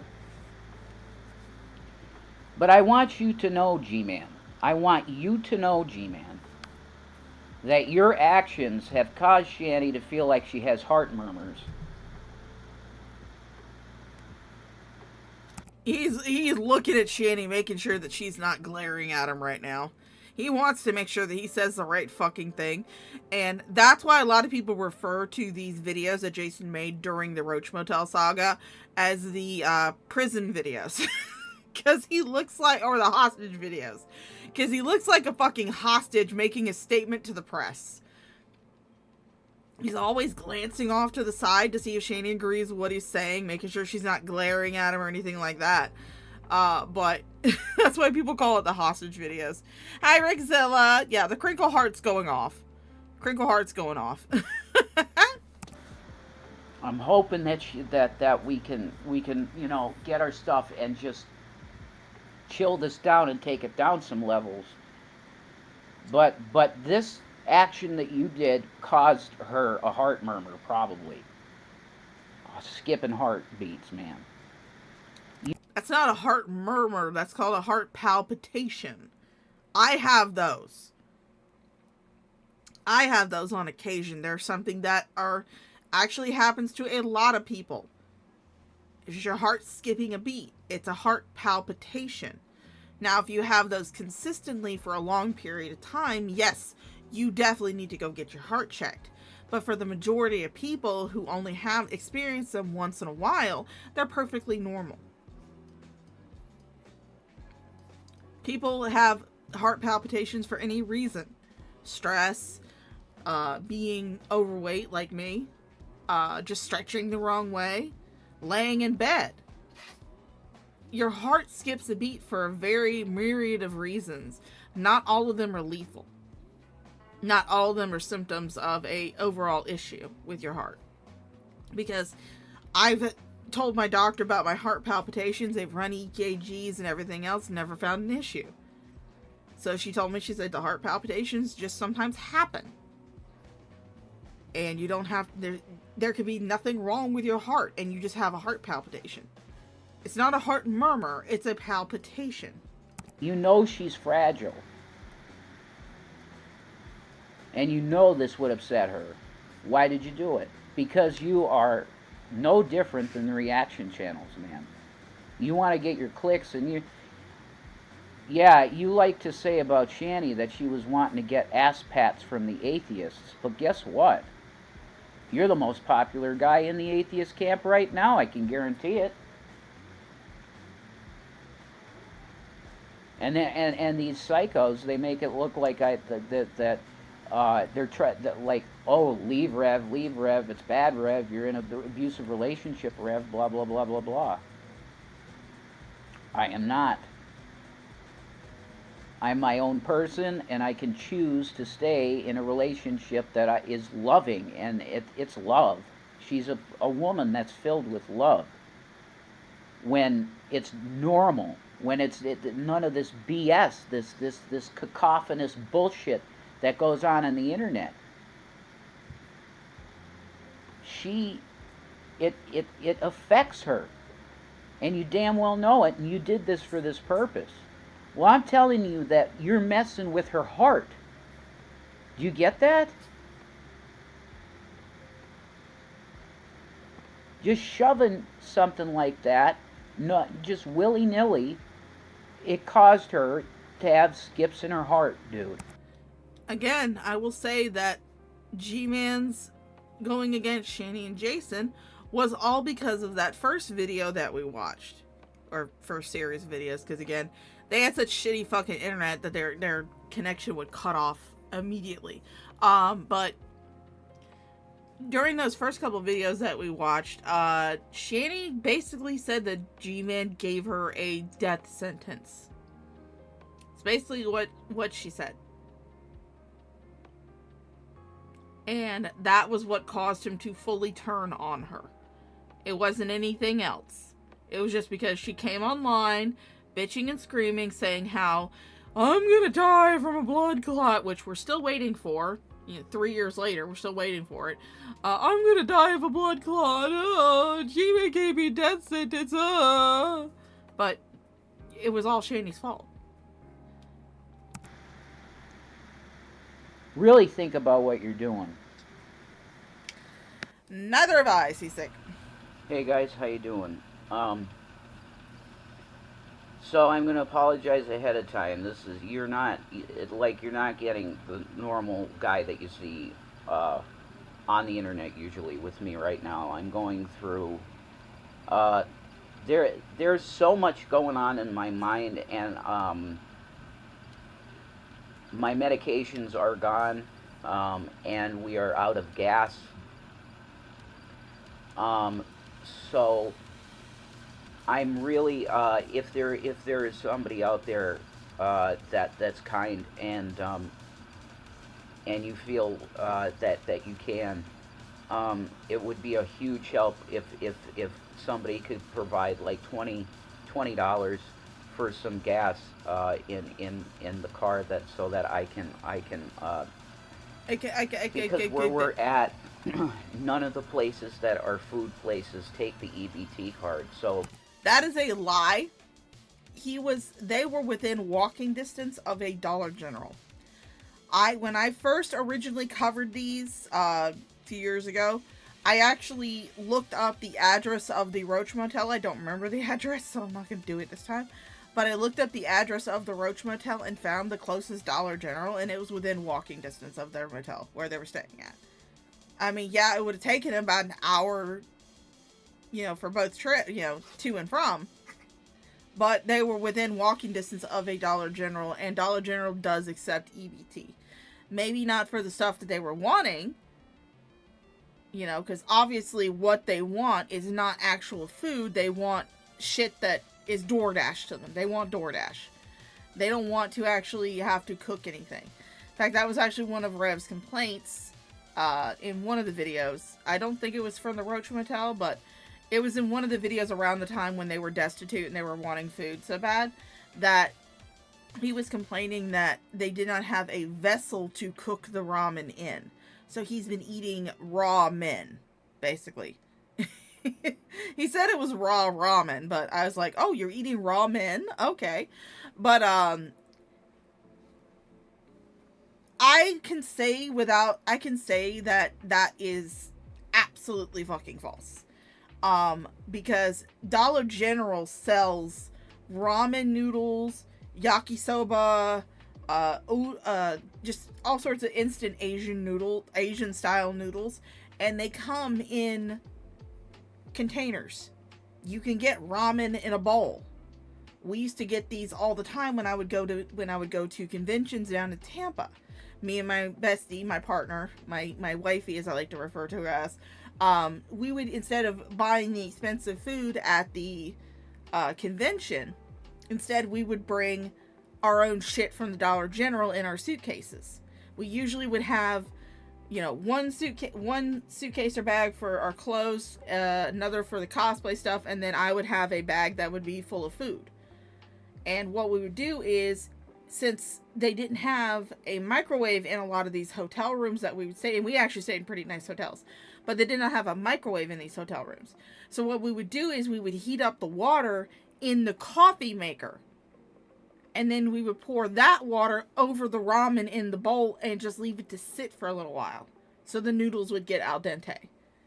So there are workarounds for not having a microwave or a vessel.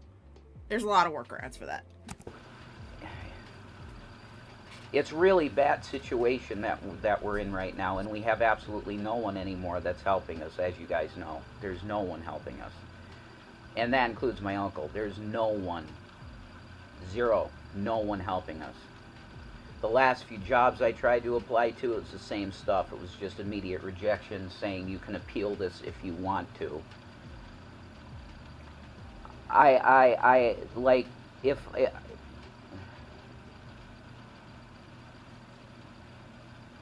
Like, I just look at what my life is, and it's just like it's like a battlefield with corpses on it. Like, that's how it's going right now.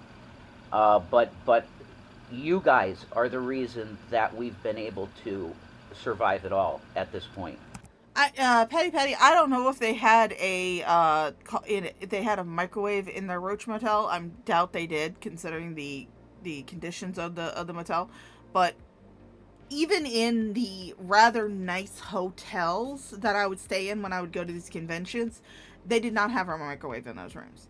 They had a coffee maker, and that was how we would heat up the water, is we would just run water without, you know, obviously putting coffee or filters in the basket. We would just run the water through the coffee maker, because the coffee maker would heat up the water. And so we would just run the water through the coffee maker to get it hot, and then we would pour that onto the bowl of ramen. So it's you guys that have been giving, and it's been small. Yeah, I don't know what he's talking about, appeals. Most of the time they just reject you. They're just like, you know, we don't want you. There's something like, you know, we've either already filled all of our positions, or we're looking for someone who has more experience, which honestly think is a little bit of bullshit, because it's like, how are you supposed to get the experience if every job that you apply for requires prior experience? How are you supposed to get the experience? Things, you know, here and there, and thank you, you know. But this is a pretty serious situation, and if money doesn't come in for gas or something, like, our medications are so needed, and we're going to have to, like, call an ambulance or something. I don't know. Like, things are going to get bad, and I don't know. We can't drink the water in this place. This is another huge issue. If we could just drink the water, then, like, drinks wouldn't be an issue at all. But water, it's water.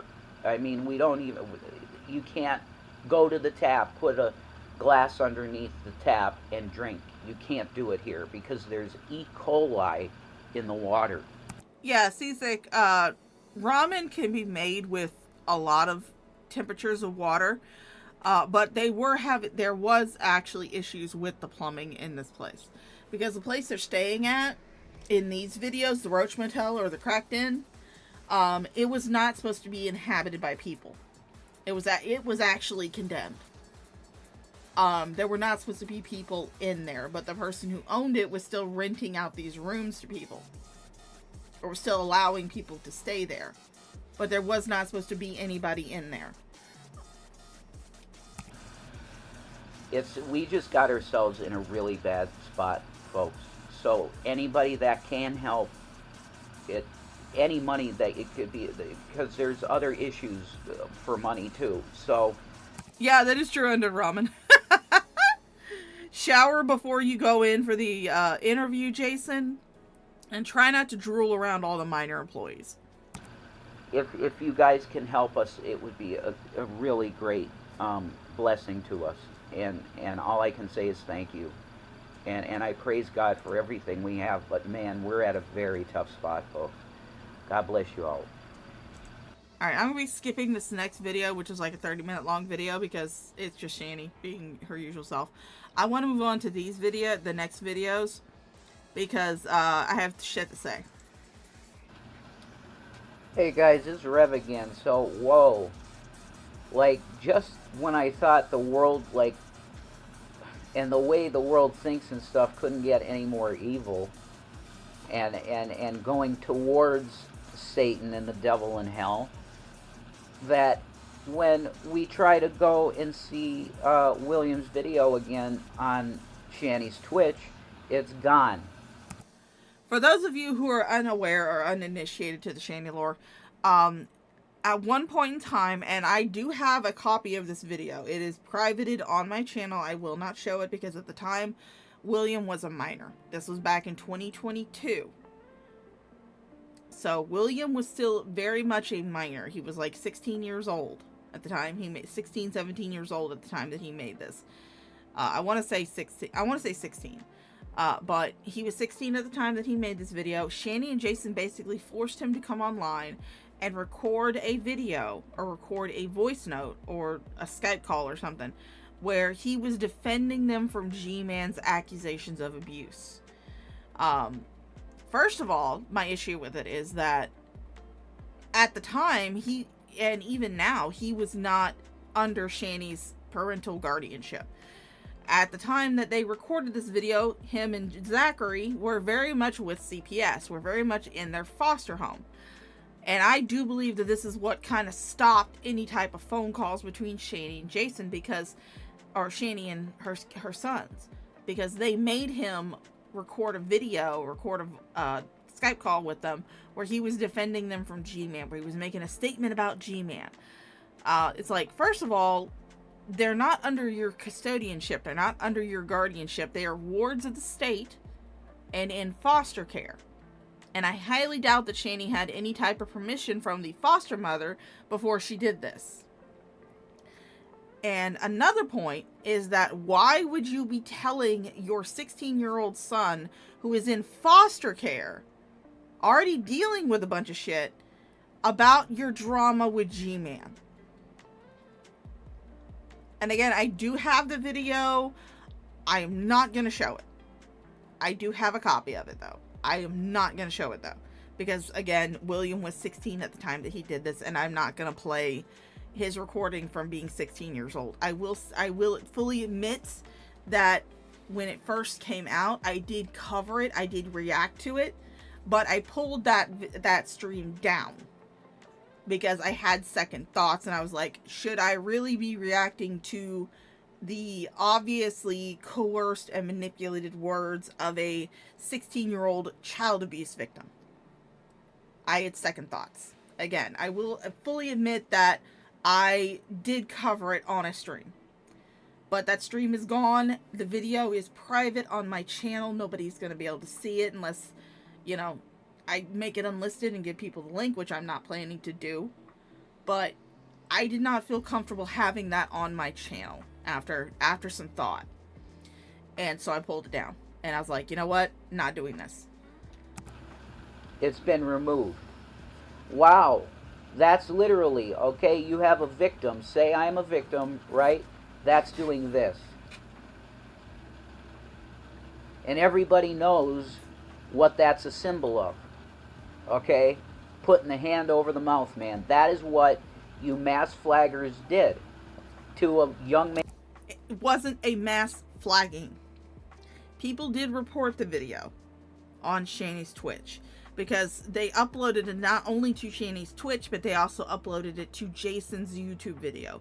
Because at this time, Shani was doing her streams exclusively on Twitch. Jason was doing his videos exclusively on YouTube. YouTube had yet to pull it down.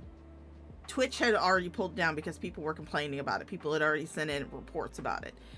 You forced a 16-year-old child abuse victim who was in CPS foster care to record a Skype call with you and Shani where you coerced and manipulated him into defending you against a guy that you guys were in an internet slap fight with. That is not silencing a victim. That is protecting a vulnerable child. Someone that you should be protecting. But you can't because you're fucking dumbass. Man that wanted to speak his mind. I think it's unbelievable, bad decision on Twitch's part, but it's like all bots. We know this. It's like everything is controlled by bots now. It's all AI. But I just think I had to come on and say how disgusting I think it is that you would flag down and silence a man, because he is in every way a man at this point. He's had to grow up. I love how, one of the things that I love from all the times that I've watched Shani and Jason is how ambiguous the boys' maturity level is. Because when they need one of them to defend them, or when they need to excuse Shani's neglectful parenting behavior, they're young men. They're grown up. They're mature. But when someone else is talking about them or is concerned for their welfare, all of a sudden they're innocent children and they need to be protected from creepy internet pedophiles. Hell, Shani's called me a pedophile on her Instagram. Back when she was doing her Instagram shit, I actually called her out in one of her Instagram lives because she was showing that Jason was back in the house. And I was like, wait a minute. Why is he back in the house? Why would you have him around your children who are scared of him? And of course, she had to not only block me on her on her Instagram, which I was like, all right, whatever. I don't use Instagram anyway. I'll just get any of the Instagram videos from XX Archive, because at the time, XX Archive was the main one doing the Shani archiving. But she also called me creepy and a pedophile because I was concerned about the well-being of the children. And so anytime that they need to use the boys as a defense against the claims of child abuse, all of a sudden they're young men. They're very mature. They have a right to speak their mind and defend their mother, no matter what age they fucking are, because Shani has done this multiple times while even at any stage of the boys' development. She has pulled them online to defend her from the trolls. Hell, when she was in Colorado, when she had her first channel, when she had Shani for Christ, the original OG Shani for Christ channel, the boys were not only watching her live streams, but were active chatters and were also mods on her channel. And mind you, they weren't even, especially the youngest one, wasn't even a teenager by this point. He was still very much a child. So Shani exposed them to the internet. Shani exposed them to this community. Shani was the one that made it so people would be concerned about the well-being of the children. Nobody was silencing a victim. They were protecting a vulnerable person who at the time was 16 fucking years old and was a victim of child abuse and was in foster care. Up fast. And he's an incredible man, and he's going to make a great contribution to society. There's no doubt about that. But you silenced him on Twitch. It's still on my channel. I don't know how long it'll last, but that's pretty ridiculous. To silence, this is silencing a victim and he is a victim of you guys. That's the truth. You oppress the parents so much that's what happened. So I think it's absolutely disgusting, and Twitch should put it back up. That's all I'm saying. Because I'm banned on Twitch. I'm not on there. But anyway, that's it. I think it's ridiculous and disgusting. See you later. Hi again, guys. So the lighting in here is not crap now. You can see my face, okay? I'm doing fine. Okay? Carl Jung. This is the cacophony and the clanging cymbals of noise that's being posted on William's video that I uploaded. It's the clanging cymbals. Oh, okay, so maybe he was 15 at this time. Because the title for the video says legal age for YouTube is 13, he's 15. So maybe he was 15, roughly 15 or 16 years old at this time. But he was still very much a minor child in the care of the foster care system. Shani and Jason had no legal guardianship. Jason had nothing with the boys. Nothing legally binding him to the boys at all. He never adopted them. He didn't marry Shani. He wasn't even the stepfather. He was the live-in boyfriend. With no meaning at all. Look, if you think that it's abusive for Shani and I to be okay with William speaking his mind, then you just disagree with us as parents. Do you get what I'm saying? Yes, I fully disagree with you as parents. We think it's a good thing for him to have his feelings out and for him to be able to voice his opinion if he wants to. And as he said eloquently, he's doing nothing but eloquent comments that are all bam, answering your questions. He's answering your questions of what's true. Eloquently, which is even more amazing. The point of this... What Jason is mentioning here is the fact that on his YouTube, where he uploaded William's video to YouTube, people were commenting on it, obviously. William was in the comments talking to detractors, talking to trolls, talking to people who were, you know, commenting on the situation.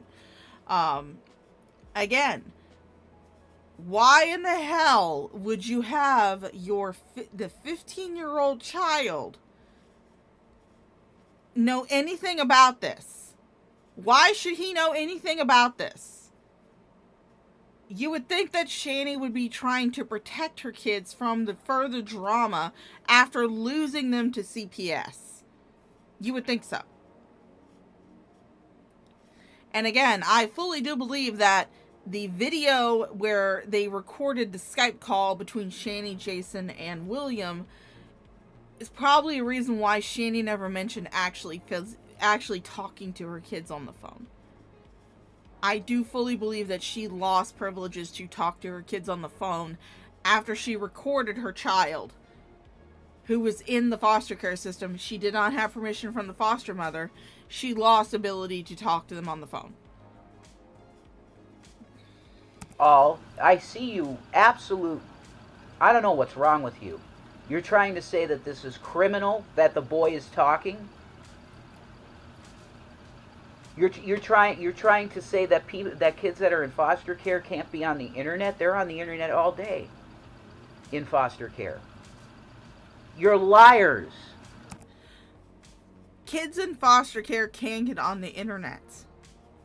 Kids in foster care can be on YouTube. That does not mean that it is right for you to have him record a video or a voicemail or a Skype call or whatever it was. That does not mean that you had the right to have him record that and then put it up on your YouTube channel to try and defend you.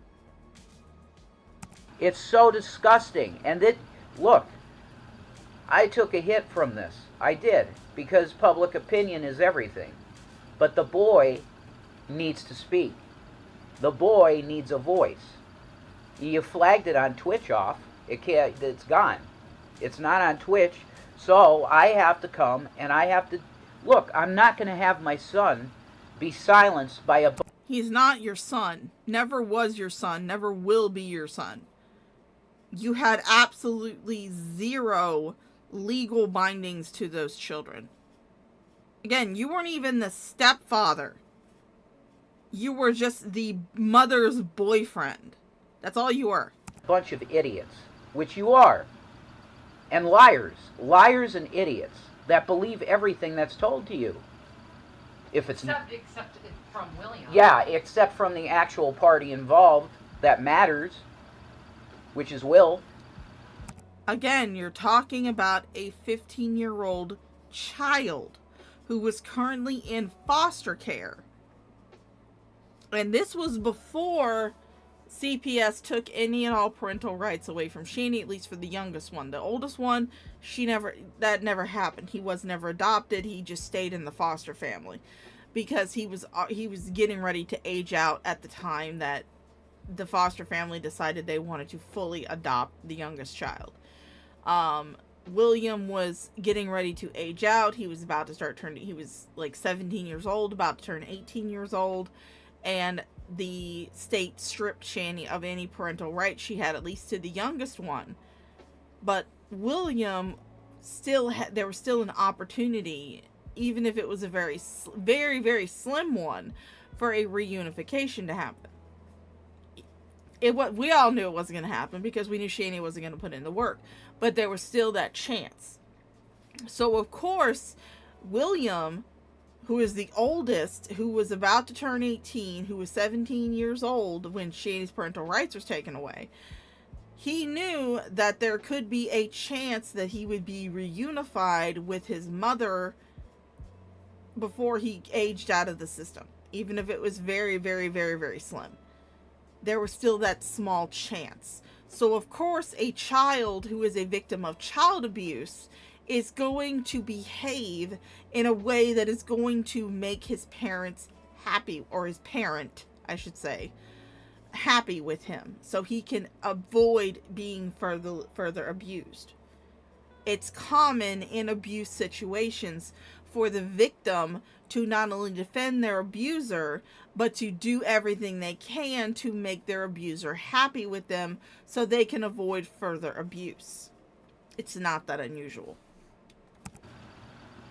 But that's really Will, and he's probably going to do a video someday about all this stuff when he's ready to do it. We would never pressure him to do anything. He came to us. He said this too in the comments. He came to us saying, let's do this. Do you get that? Yeah, I'm sure he did.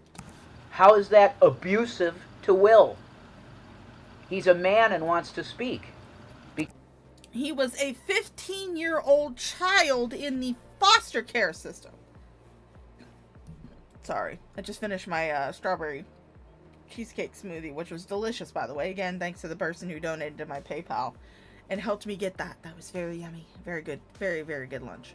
But, he was a 15-year-old child in foster care.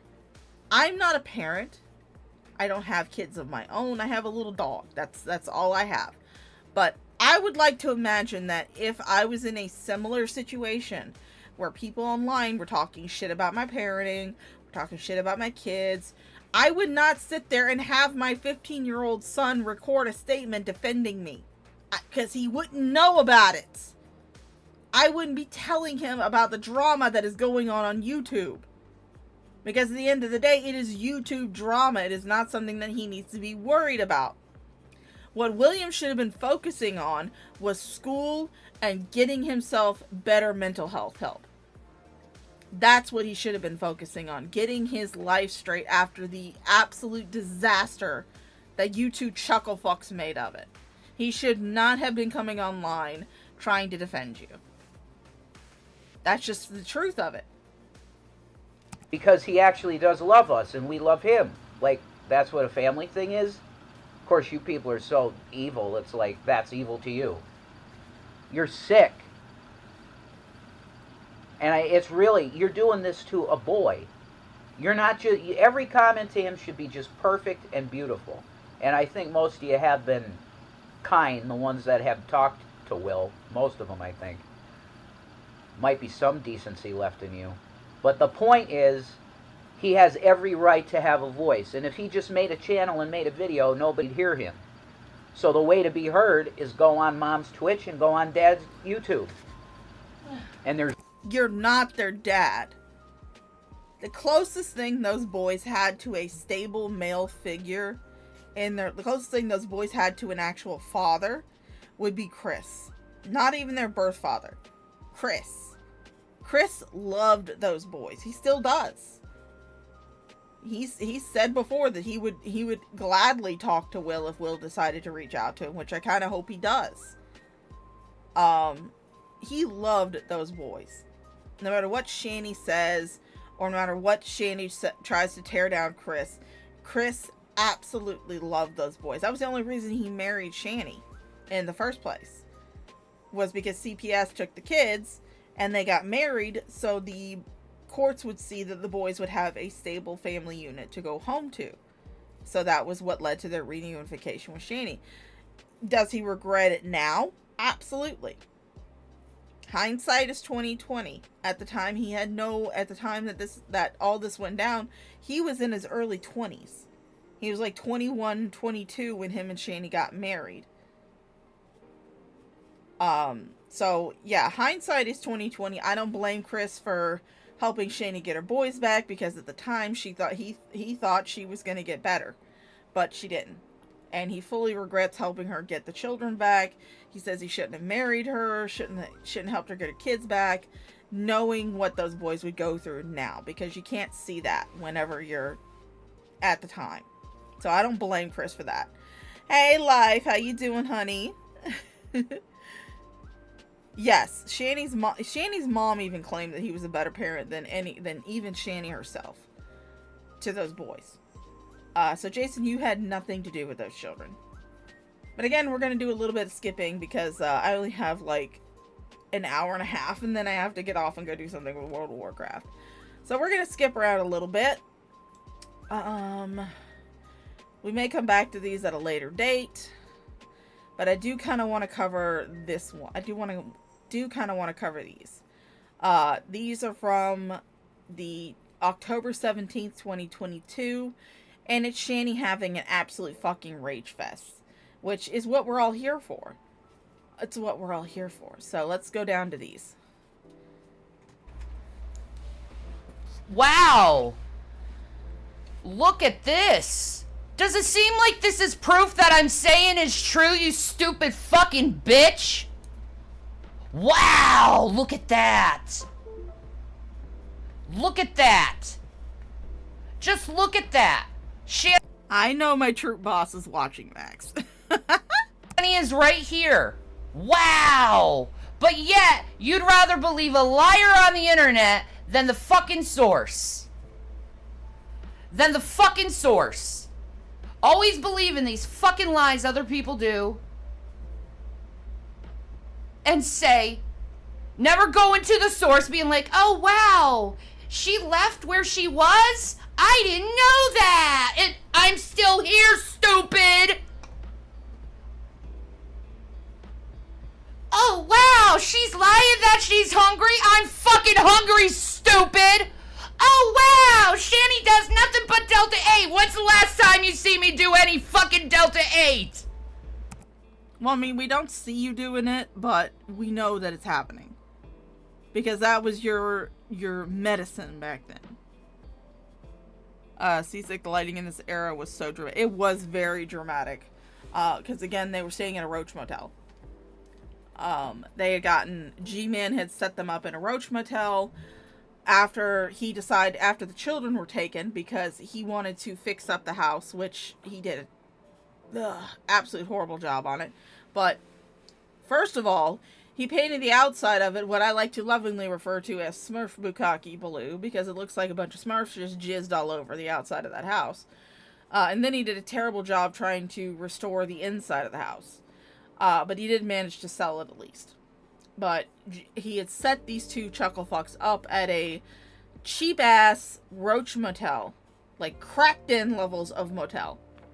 And he finally got to the point where he could no longer pay for their rent or their room fees at that Roach Motel.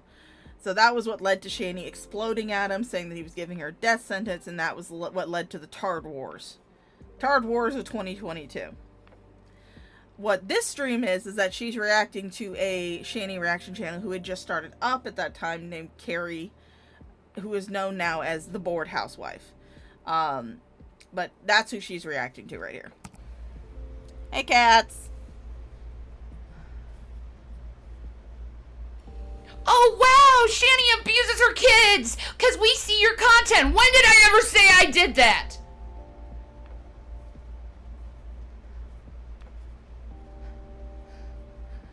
When did I ever say I did that? Ever! I didn't! It didn't come out of my mouth. It came out of people who are fucking judging people, doing conjecture, and putting out misinformation about others and hurting others. And I have had enough of this fucking world. I have had a fucking enough. Yeah, that's why I said I only had like an hour and a half left. And Tetris teeth. Well, Red Feather, I prefer Alabama Tooth Fairy, but, you know, Tetris teeth works. Because it doesn't matter how hard I try. I can't get a fucking break in life. And I want help. I need to be able to survive. I have children I want. Yeah, no. Your children are doing just fine without you. I want my children. Is that whatever you... Oh, internet cut out again. I love it. This feels like an audition tape. I know it does. Hello, Invicta. How you doing, darling? Tuscaloosa County in the house. How you doing, darling? You do to the least of these, you do unto me. That's what Jesus said.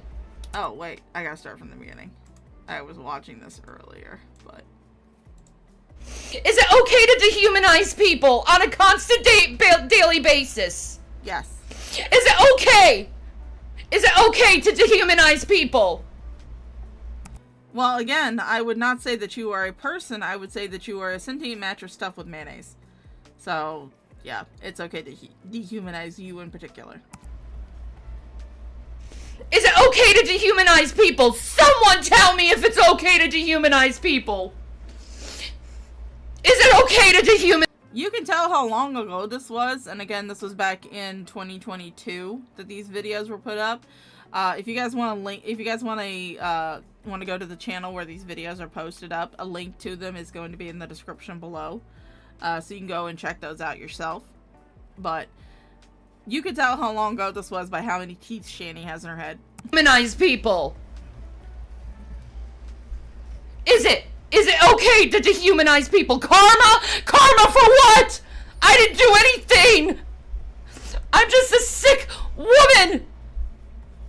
And you keep bringing stupid shit up. A lot of people lost $750,000 in 2020. A lot of people lost... Oh, if you look down at the bottom of the screen where Shani's got her chat showing. Hi, Undead Ramen. How you doing? How you doing, Undead Ramen? Oh, hold on. Let me get... Shani licks her own foot, but you can see Undead Ramen. Hello, Undead Ramen. How you doing, darling? Oh yeah, I had to skip around because again, I only have like an hour and a half until I have to get off and go do something on WoW, so. Their savings and their stocks and their bonds in 2020. I'm not the only one.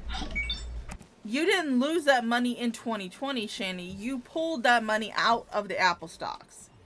You fired Jason's financial advisor and you pulled the money out of Apple stocks. And it wasn't immediately after, but it was just before you got kicked out of the townhome that you invested $20 into a meme stock.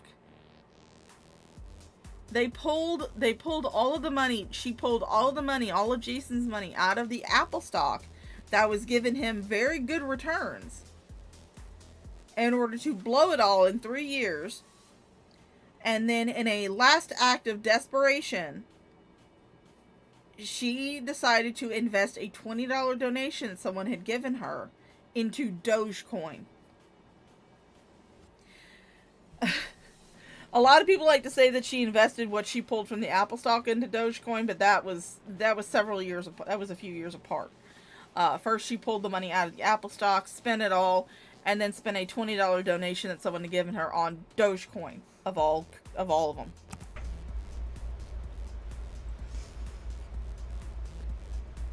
I'm not the only one, but I will not be lied about anymore. I am sick of your fucking lies. I'm sick of the fucking harassment. I'm sick of the fucking laughing at people. Aww. I'm sick of the cruelty. I'm sick of not getting a fucking break from anyone. Whoa, good lord, that was loud. Rip my headphone users. I didn't do anything to anyone. That's the thing. What did I do to anyone? What did I do to you? What did I personally ever do to you? Nothing.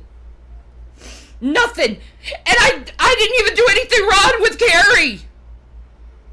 She wants to use money on me. She wants to start making money on me. I didn't do nothing to that girl. I was her friend, and she faked to be my friend. No, you didn't see the videos. You saw my videos, and you made shit up, and used conjecture, and twisted what I said. That's what you did. Shani, you and Jason both agreed that the children were not being fed at the time. That is abuse. Maybe not physical abuse. Nobody has ever seen you physically abuse the boys on camera. Jason's talked about it. Of course, again, this is a secondhand source. Jason told G-Man about it, and then G-Man went on to say shit about it when Tard Wars of 2022 started. And then there's the phone call. Burnt Toast used to have it up on her channel. She took it down before her channel got terminated. But she used to have it up on her channel.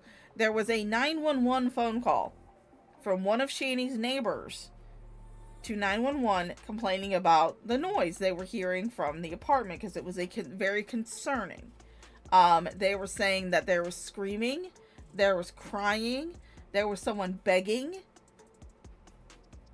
And at the time that this happened, and it is noted in the phone call, at the time that this phone call was taking place, Jason wasn't in the house. He wasn't in the apartment. He was off somewhere. So the only people who were in that apartment at the time when all of this concerning violent noise was going on was Shani and the boys. So yes, while there is no actual video evidence of her physically abusing the children, there is definite long-standing, evidence of her manipulating them, emotionally abusing them, neglecting them, and psychologically abusing them. There's loads of evidence of that. In fact, I actually have a video on my channel that I made celebrating the 1-year anniversary that the boys were liberated from Shani's care by CPS. And it goes over a few snippets of those videos. One of the main ones that I used was when Shani decided it would be a fantastic idea to live stream in the car while her and Jason were driving the oldest one, William, to a crisis center because he was threatening self-harm. One of the other ones that was used in there was Shani was sitting on the couch and she was talking about the boys. And she was saying all the shit about, embarrassing shit about the boys on her channel. And you can hear William coming in begging her not to tell these stories to people online. And at the time, William was like 12. He had just turned 12 years old at this time. A very fragile, formidable age. And he came into the room and was begging Shani not to put his embarrassing stories all over the internet. And he was crying. You could hear him start to cry towards the end of that video when Shani said that he was going to be getting into big trouble because he yelled at his mother. When all he was doing was telling her he did not want her to put his story and his life online. That he was tired of it, that he was getting bullied at school about it. So those are two fine examples of Shani's emotional and psychological abuse of her children. That's what you did! Carrie's not awesome! She's a fake and she doesn't care about any single one of you. All she cares about is her fucking paycheck. Well, I mean, to be quite honest, I care about my paycheck too. That's why I have the super chat goal, guys. Don't forget, there is a super chat goal. Yeah, you better be fucking careful, Carrie. You claim you're a fucking Christian, but when on Judgment Day, you're gonna be judged hard for judging me. Alright, according to the super chat goal, you guys have about 40 minutes to fill it. I need 5 super chats of any amount. And then you guys won't have to be on bucket duty. But if it doesn't get filled, guess what? I'm sorry, chat. You guys are gonna have to be on bucket duty. God meets you at your own fucking judgment. And if your judgment is for someone to starve to death, to have no fucking way of making a living, if that's your fucking judgment, that's what you're gonna get. That's your reward in heaven. If you're going around and making fun of people, you're not serving Christ, you're serving mammon. Period. And you damn well know it, Carrie. You damn well know it. You damn well know you're serving Mammon and not God. Well, I mean, according to one of my friends' interpretations of what Mammon could possibly look like, he's pretty fucking hot, so I'll serve Mammon. You are supposed to love your brothers and sisters in Christ. You're supposed to help them when they call for need.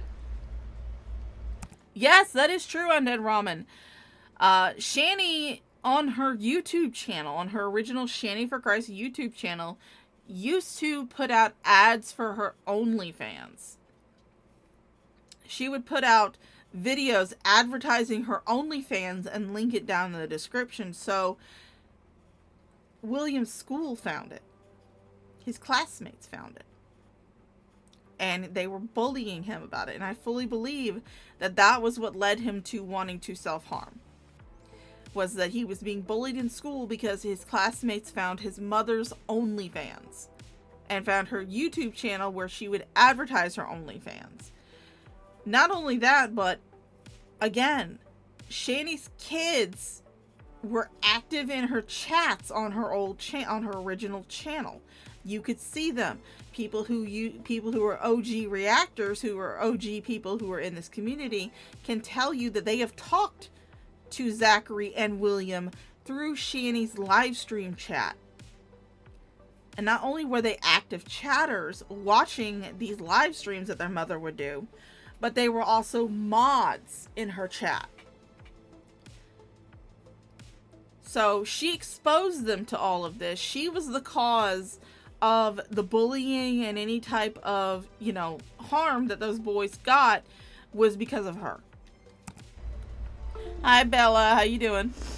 I'm stuck in a monstrous world with people who are nothing but apathetic. Nothing but apathetic.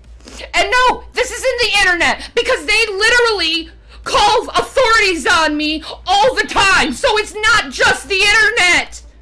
It's real life. They affect me in real life over things that should not even be affected. They say lies constantly. Lies. I mean, I will go on record to say that I am not someone who supports calling authorities on cows. I would have supported it while the children were still there and there was abusive shit going on while the children were still there. Yeah, cops should have been called then. But after the children were removed, cops shouldn't be bothered. Because the only two people that they could have hurt at that time was themselves. I mean, some people say they could have hurt the cats, but the cats are quick. But the only people that they could have hurt at that time was themselves. So I am not someone, especially if a cow lives alone and doesn't have any other dependents on them, like children. Especially if their spouse is also a fucking cow or their partner is also a fucking cow. Don't call the authorities. Just let them destroy each other. It's funnier that way. Call the cops. I'm gonna say I'm being harassed online and then I'll show everything you're saying. I clean my room too. I clean my room too. Everyone can see your comments. Everyone can see your comments. And everybody can see the comments of people in my chat too. It shows up on the screen. Because I got my live chat right there. Everyone can see your hate. Everyone can see your harassment. Everyone can see that you're laughing at others. What lies am I making out of my mouth? What lies? Spooky girl, I'm calling you out. What lies am I saying? What lies am I saying? What lies am I saying? Look at that. Call 911. They're already saying call authorities. Why? Because I'm angry? Because I'm angry because I'm being lied about? Oh yeah, call the authorities that I'm being slandered. Go ahead, call the authorities and being like, we're slandering this girl so for the lulz. And we think she needs a fucking wellness check. I don't even know who you are. I lied about you. Come on, I don't even know who. Look at her scratching her fucking head. That hair had not been washed in a long time. Because the first few videos that we watched on this was after she actually cut her hair. But the first few videos that we watched that she was in, you could see the giant fucking rat's nest on the back of her head. There was some sort of clip in there that was apparently holding it all together. But my theory is that the reason why she cut her hair wasn't because, you know, she was like, I just felt like a change, which is what she said. I fully believe that it was because she knew she could not get a brush through that shit. That it was matted, that it was tangled, that it was just beyond recovery. So she just chopped it off. And I do believe that's why they had the oil leak in the basement. I believe that her hair did like a xenomorph's acid and just dripped through the floor, landed on the pipes, and caused the oil spill. Hey, look, I see Nerdy and Spicy. Who the fuck you are? I lied about you. Oh, remember everyone you told everyone I was... What? I don't even know who you are. Yeah, go ahead. Continue to lie and say I'm doing all this shit. I don't even know who the fuck you are.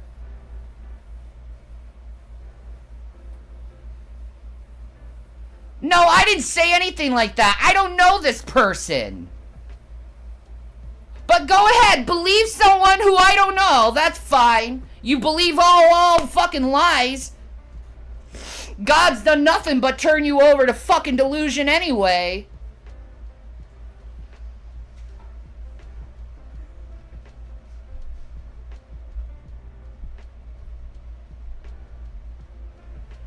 Oh, my BPD is off the chain. Maybe it's because I haven't been eating. Maybe it's because I'm pissed off at the world for not caring. Maybe I'm pissed off because the people who should be helping me and taking care of me, the people who are court-ordered to take care of me, haven't done it yet.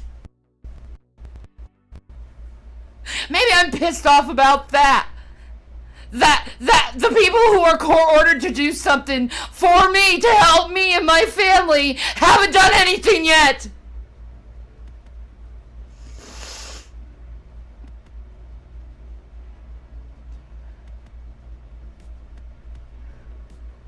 Maybe it's that. Maybe it's because of so many fucking careless, fucking apathetic people out there. Maybe it's that. Maybe it's the whole fucking people who've gotten me fired from jobs. Maybe it's that. Maybe it's the fact that I tried to make a living off myself. I tried to sell fucking products. I tried to... Sorry, I had to get up and go grab my hoodie. But yeah, she fully believed that CPS was supposed to take care of her, not the children. Excuse me. Now, if she had not taken Jason back, again, excuse me, I'm out of breath. I'm fat as fuck and I had to get up and go grab my hoodie. But if she had not taken Jason back, CPS would have helped her. CPS would have found her resources. They would have found her housing. They would have gotten her on better benefits through welfare. They would have helped her find low-income housing, maybe a job that she could do. They would have helped her. But once the boys were taken out, that's all CPS had to do. That's all they're there for. But I don't know who was court-ordered to take care of her. But if she thought it was CPS, they are child protective services. And when you guys begged people to call adult protective services, someone did. And a representative for adult protective services came out. And instead of hooking you up with this mansion for you to sit around and ooze your fat ass all over, and have a machine to feed you donuts and pizza and pasta and shit, and having a bucket that you can shit in so you never have to get up, instead of doing that, they instead gave you resources to help you get yourself back on your feet. But that was what you were not interested in. You never have been interested in. You don't want a hand up. You want a hand out. To sell merchandise, and they all mass reported me over bullshit. and got me to not make money. Shani actually Shani has had jobs. She has worked. She has never worked at the place long. In fact, I don't even think for a majority of the places she's ever worked at, she never even made it back past her probationary period. One thing that I do know that she got fired from because of YouTube, not because of trolls reporting her, but because she was a dumbass, was she was working basically as a glorified janitor and front desk receptionist for a group home. She did not have hands-on patient care like she claims she did. She's not certified for that, but she worked in the group home basically as a glorified janitor and front desk clerk. And instead of doing her job, she would be in YouTube live streams. She would be streaming on YouTube while she was at work, and her job found out about it and they fired her.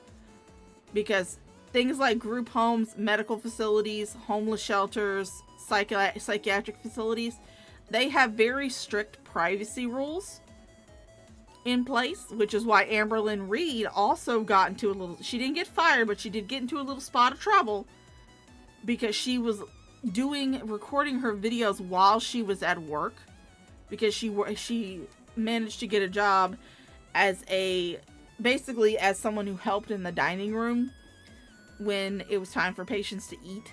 She was there to help them, like, feed them and shit. She didn't actually do Destiny's work. Destiny was actually a CNA or a PCA. She didn't do that type of work. She just basically fed them. That's all she did. But she got into a little spot of trouble because she would be recording her videos while she was at work, and you could hear, and in some cases even see, some of the elderly people who lived in that nursing home in the background. So Amberlynn actually got into a little spot of trouble for that. Shani got fired because she kept live streaming on YouTube while she was at work. Maybe it's that! Maybe it's that I'm not allowed to fucking try to fucking survive in this world! Maybe it's that! You'd be pissed too if you weren't allowed to survive. And you're starving to fucking death. And you're seeing your husband starve to death. And you're begging your husband just to eat something. But he doesn't want to eat because he wants it for me because I'm sick and I want him to eat. Maybe it's that!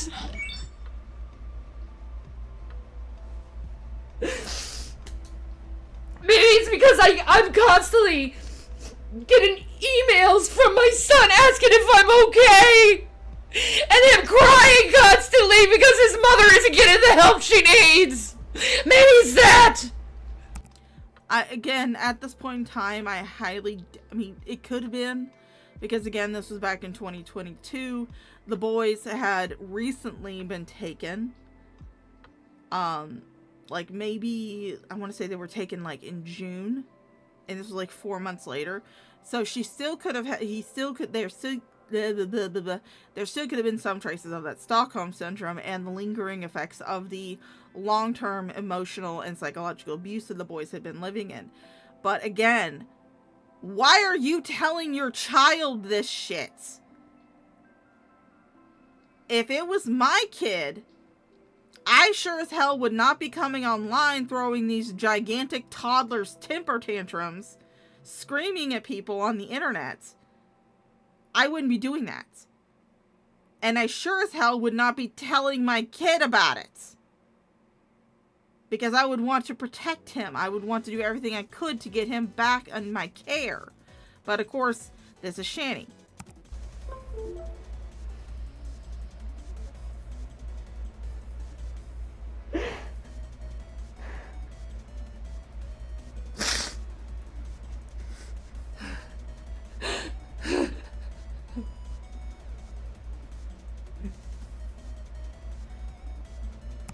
Yeah, basically, she got expelled from high school because she accused a bunch of people of sexually assaulting her.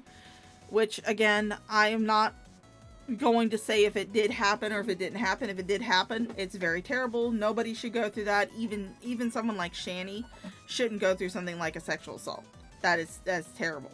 But at the same time, it's also Shani. And if her mouth is moving, there's a lie coming out. So my personal opinion, and you don't have to have this personal opinion, it is very valid for you if you fully believe her story that she was sexually assaulted when she was a teenager. I fully believe that she not necessarily was. I think that she had sex with a bunch of people in high school, got caught, and accused them of raping her, which does happen. And some people will say that, oh, well, you know, it had to have happened because look at how she turned out. People do not need a past traumatic experience to be evil, to be terrible people. They do not have, it is not a requirement. Yes, it can be, it does happen quite a bit, but it is not a requirement for someone to have a traumatic backstory or to have a traumatic experience in their past to cause them to go evil, because some people are just evil. One of the ones that I like to use, the examples that I like to use, is Lucy Letby from the United Kingdom, who was charged and thrown in jail and convicted, and is now the worst, the most notorious, and has the highest infant child kill count of anybody in the UK. For those of you who don't know about Lucy Letby, she was a neonatal ICU nurse who used her position in the neonatal ICU to kill several dozen children. Kill or attempt to kill. But from her past, she had no traumatic experiences. She was raised in a loving middle-class home with both of her parents. She went to school. She was actually a very accomplished nurse. She had a lot of shit going for her. But she wound up being convicted and is now known as the most prolific, words are hard. She's known as the worst child serial killer in the UK now. That is the title that she holds, because the number of babies that she killed while she was a nurse in the NICU. There was nothing to foretell this. No traumatic past experiences. Again, she had a very loving, stable home when she was a kid. Nothing could have given any type of hint that this is what she would become. You don't necessarily need a traumatic backstory or traumatic event in your past to be evil. Some people are just evil. But again, I personally, personal belief, you don't have to believe me. It's perfectly valid if you don't. My personal belief is that no, Shani was not sexually assaulted when she was in high school. I believe that she just had sex with a bunch of people, got caught in it, and instead of facing those consequences of being caught being loose in high school during a time where that was not acceptable behavior for a woman, even now it's not, some people don't consider acceptable behavior, but she, instead of, you know, facing those consequences, just saying, yeah, I want to have sex, and I'm a teenager, I have hormones, I want to bang. Instead of just, you know, admitting that and accepting that, she just claimed that people raped her. And she wound up getting expelled from high school for it because, from what I understand, there was a investigation done. No evidence was found. It was an unfounded accusation, and the case was closed. But she got expelled after that, and so her parents signed the waiver for her to go into the military. And when you do that, especially before you've graduated high school, you go there under the contract that you will get your GED. But Shani couldn't even cut it through basic training. So. Maybe it's that! Maybe it's because my whole life has been blown fucking apart since 2020 because of goddamn COVID! Maybe it's that! And then you get blamed for it!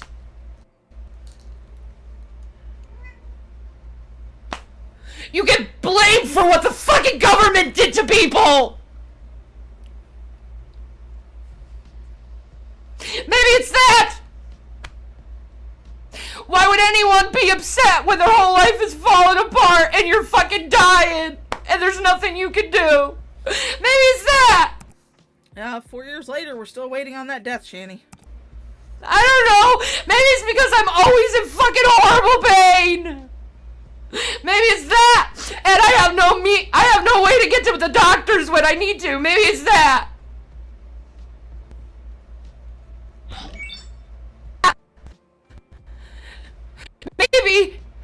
Maybe it's that you need a little bit of fucking empathy, a little bit of compassion, and the whole world just like, ha ha, ha ha, ha ha. You deserve this.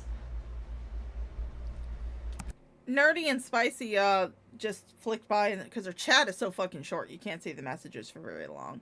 And her chat was going so fucking fast because I do believe that I was actually watching this. Dragnot was streaming it. So Dragnot or Carrie, one of the two. Because I used to actually be in with Carrie around this time.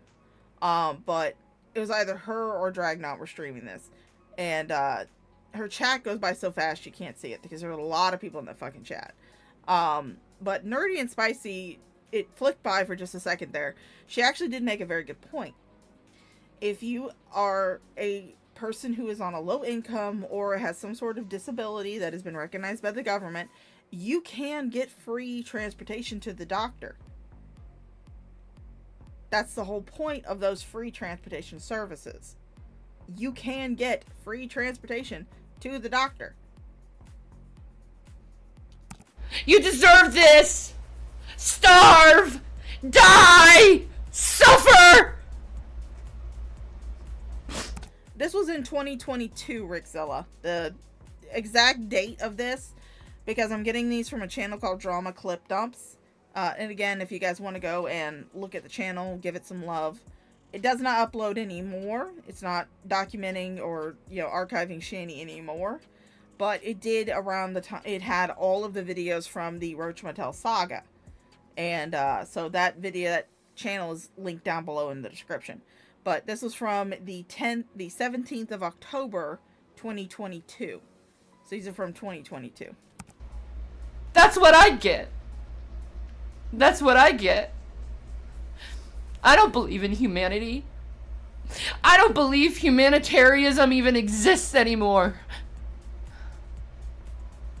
I don't believe in the your fellow man bullshit. I don't believe in that anymore. Aww. Cause all I see is people doing nothing but hurting others. Oh shit, girl next door, or girl next door. This is great right here. This is from, and again, she's talking, she's doing, says, hi, Carrie loves you. But her message is just, love it. She says, you will die alone and in pain. The darkness will consume you completely. You'll not find peace, and your last thoughts will be agony. I've seen it in the cards for you. I've never been wrong. 5th generation mountain witch. Make peace. And laughing about it like fucking demons. Maybe it's because I need help. And I'm not getting it. I need help. Maybe it's because you talk to authorities over and over again about the issues you're going through and they just don't do fucking shit to help you. Again, Adult Protective Services was called. They did come out.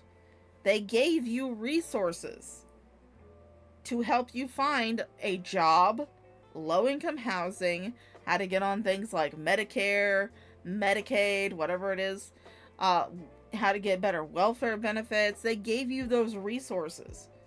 But you didn't want the resources. You didn't want a hand up. You wanted a hand out. You just wanted him to swoop in, pluck you out of this Roach Motel, and plop you into some sort of fancy house where you could shit in a bucket and eat yourself into an early grave. That's what I fully believe. That's what you wanted. You didn't want actual fucking help. You just wanted someone to come in and take care of you, because to you, you're a giant fucking toddler.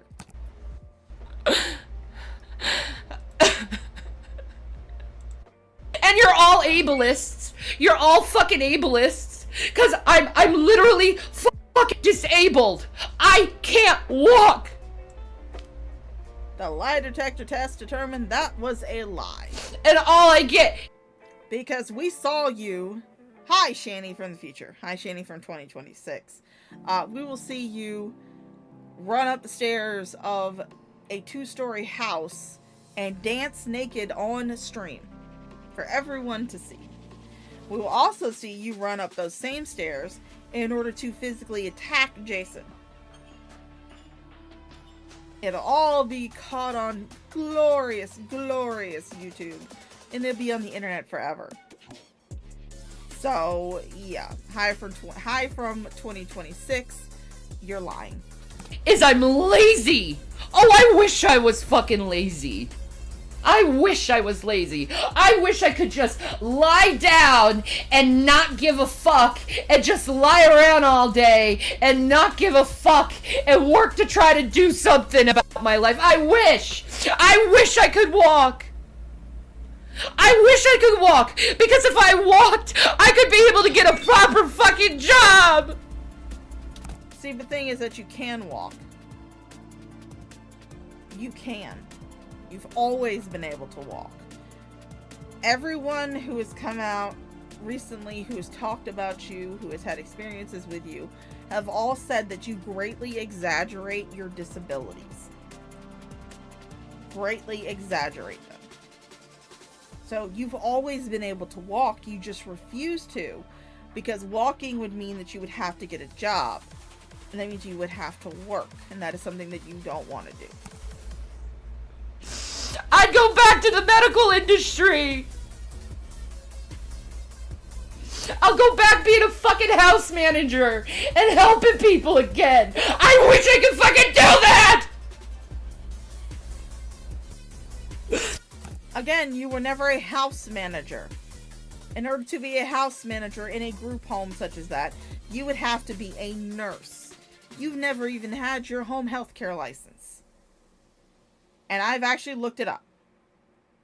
Because at one point in my life, many years ago, I held 2 medical licenses. I had a certified nursing assistant license, and I had an occupational therapy assistant license. I was certified in both of those fields. I had both of those licenses. I haven't had them in years. They are null and void to the point where if I ever wanted to renew them again, I would have to go and retake the exams for those 2 licenses all over again. But I can still find them on the Registry of Nursing in Florida. I can still find both of my licenses, even though they've been null and void for years. When I plugged in every name that Shani has been known as, all of her legal names, which is how she would have to register to get these licenses. When I looked up every single legal name that Shani's ever had, from McGraw to Gaddis to Dornbush, Egroff was never her legal name, so her and Jason were never legally married. So Egroff has never been her actual legal name. When I plugged those into every state that she claimed to have practiced in, from Minnesota to North Carolina to Pennsylvania, I found an absolute goose egg in results. So if you had any type of certifications or any type of medical licenses that would allow you to practice, to be able to assist patients and to be able to do hands-on patient care, you never had them. Because even if they were null and void, they would still show up in the Registry of Nursing in their records. So you never had them. So you were never a house manager. All you were was a glorified janitor and phone operator. That's all you were. I wish I could do that, but I can't. I fucking can't. And then I hear all these fucking people, all these fucking people going around. And oh, I'm just so fucking sick of it. I'm so fucking sick of it. And Jesus Christ, I need help. I need help, Lord. I need fucking help. I need fucking help in this fucking world. Because I can't do it anymore. You have these stupid little bitches being like, well, I have fibromyalgia, and I have osteoarthritis, and I have stage 4 cancer, or whatever they try to make up. And be like, I work. Well, gee, I was working pretty goddamn hard. But there comes a point when you have osteoarthritis, when the arthritis gets so bad that you can't lift people anymore. You can't walk anymore. And I see your ableism. I see your ableism. And it's just as bad as racism. Well, I mean, weren't you just ableist just a second ago? Because you were saying that these people were making up their conditions. So why is it that we have to believe you when you say you have these conditions, but you can't believe other people when they say they have the same conditions and they're still able somehow to work? Which I will say, in my past experience with my jobs, I have transported people who actually were disabled, who were legally disabled, recognized by the government as disabled. I used to do non-emergency paratransit. And I would pick these people up and take them to work. They go to work. But again, why is it that people have to believe it when you say that you are far too fucking disabled to get a job, despite the fact that you can walk, you can lift your legs? There are jobs out there that do not require you to lift heavy loads. I mean, I wouldn't expect someone your size to work at like a fast food restaurant or anything like that.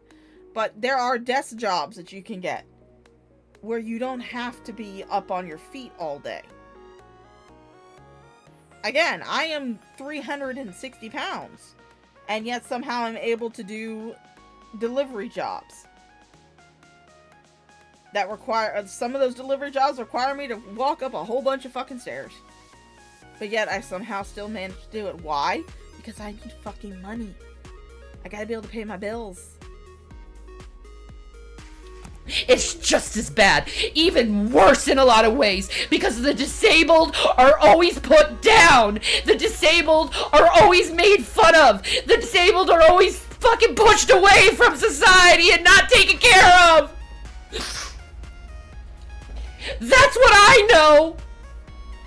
We're treated differently. We're treated differently. The disabled are treated differently, and we're expected to maintain a level of functioning that healthy people can do, and you can't! Okay, so are we supposed to treat disabled people differently? Or are we supposed to treat them like everybody else? And there is a big, big, big fucking difference between being disabled by choice, which is what you have done, and being disabled through no fault or actions of your own. I know people who are disabled through no fault, no actions of their own. Some people are born disabled. They didn't ask for it. They didn't do it to themselves. You did it to yourself. And you claimed at some point in your past, I don't know exactly where it's mentioned, but I want to say your mom has mentioned it before, that you actually had a goal where you wanted to basically eat yourself into immobility. Where you wanted to eat yourself to the point where you would not have to work where you would not be able to work anymore, so the government would swoop in and take care of you, and you wouldn't have to work again. You also said the same thing about getting with Jason. I'm gonna get with a rich guy, that way I won't have to work anymore. You've never wanted to work, even during those early years when you were going to work, you didn't want to go. You wanted to be internet famous. You can't! I worked my ass off through fucking pain for fucking years, till the point is, I couldn't even fucking bend my goddamn knees! And yet, you're sitting on that thing Indian style. I feel like I should, since she mentioned not being able to bend her goddamn knees, I feel like I should bring this back up. She can't bend her knees, folks. She can't even bend her knees. She can lick her own goddamn foot, but she can't bend her knees. She can't bend her knees, folks. I couldn't even bend my fucking knees. Now the arthritis is in my back and taking over that. And that's painful as fucking shit. Aww. Poor Sheeny. Everybody cry for Sheeny. Boo-hoo. But I get made fun of that. I get called lazy for that. Because you are. I get called lazy for that. Because you are. There's no hope in this world. There's no humanity left in any of you left. It's all hatred. It's all selfishness. It's all blind following from liars who don't even know me. You don't even know me. You don't know my life. That's what it is. You don't know my Prove life. me wrong. I bet you won't. I bet you can't say one goddamn nice thing to me. I've said this before and I will say it again and I stand on it. For how terrible Shani is, for how horrible she looks, for how, you know, she does not take care of herself. She does have very pretty blue eyes. She didn't work for them. She didn't do anything to earn them. They were just something she was born with. But she does, if you ever have a clear video where she's looking into the camera, she does have very pretty blue eyes. So there you go, Shani. One nice thing about you. I bet you can't. It's all lies and conjecture with you guys. All assumptions. Agrixilla super chatted $2. Just another day of Shani not getting her way. Yes, Rickzilla, yes it is, and thank you for the super chat, darling. But I don't think we're gonna get 2 more in a minute, so you guys are gonna have to be on bucket duty. I'm sorry, guys, you didn't make it to the goal. You're all on Shani bucket duty. Conjecture isn't the truth. Assumptions aren't the truth. Just because you believe it doesn't mean it's the fucking truth. Oh yeah, Max, you have had some horrible fucking pain issues. I am well aware of that. Oh, good lord. Yeah, your IBS likes to kick you in the gut, and so does your uterus sometimes, but mine does that too. But your uterus seems to particularly hate you. But yet you do. Like naive fucking gullible fools. Yeah, Yoshi in the background. Rip Yoshi. Green hearts in the chat for Yoshi. Yoshi served us well. Walking around blindly following people. Blindly.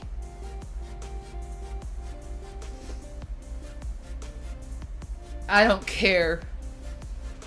Going through. You're not exposing me at the end of the day. You're exposing yourselves to mankind and to God. God sees the contents of your heart. God sees that you want to make people miserable so you can make fucking money. Oh, I mean, I will say it is nice. When God sees that. Every day, He sees that. Whatever you do to the least of these, you do unto me. That's what Jesus said. Whatever you do unto the least of these, you do unto me. And you, Carrie, you want to go and say you're a fucking Christian while you're attacking people who are fucking poor and going through hell? Is that Christ-like, Carrie? Is that Christ-like? Is that Christ-like? I'm asking for water, Carrie. I'm asking for water. Will you give me something to drink? Bet you won't. Bet you have no faith in Jesus to do that.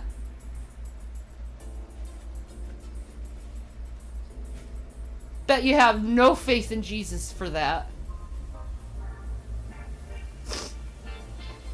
But I'm pretty sure you lied about your faith.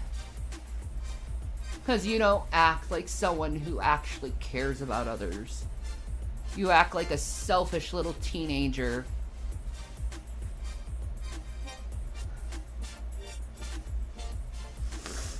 You think it's okay to laugh at people who are struggling? Well, not all people. I don't make it a habit to laugh at people who are struggling, but you, I'll make an exception. You think it's okay for people who are suffering from a crippling fucking disease. She's suffering from a crippling disease, guys.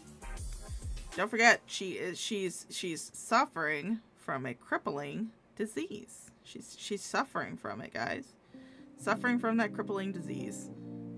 Suffering from a crippling disease that makes it so she can't bend her knees or her hips or anything else.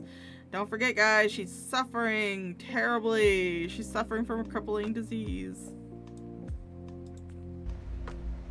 You think it's funny, and then you go around and you call someone who has a crippling disease lazy, and you justify it.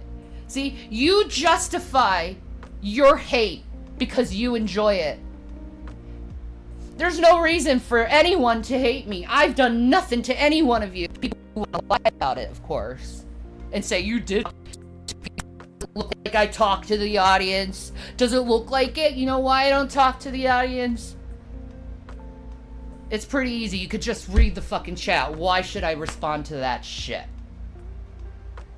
Why should I respond to that shit? Why should I even look at that shit and that hatred and that apathy and that complete disrespect and disregard and dehumanizing of a human being? Because it is so simple for you to prove that you have these disabilities. It's easy. It's very simple. I prove that I have remitting, relapsing MS. How did I prove it? Because I posted a screenshot of my patient portal with the diagnosis on it. And I also made videos of me coming from the doctor. And I made videos of me when I was waiting to go get a fucking MRI. And a spinal tap. It's so fucking easy to be able to prove that you have the What did you get?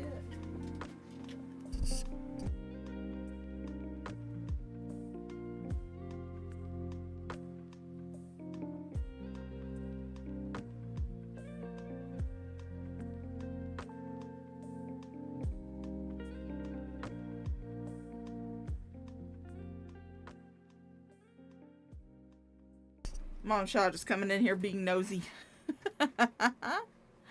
Why should I even respond to your dehumanizing? Why should I even respond to your hatred, to your judgment, to your lies, to your offenses? Nah, I'm not gonna respond. I'm not.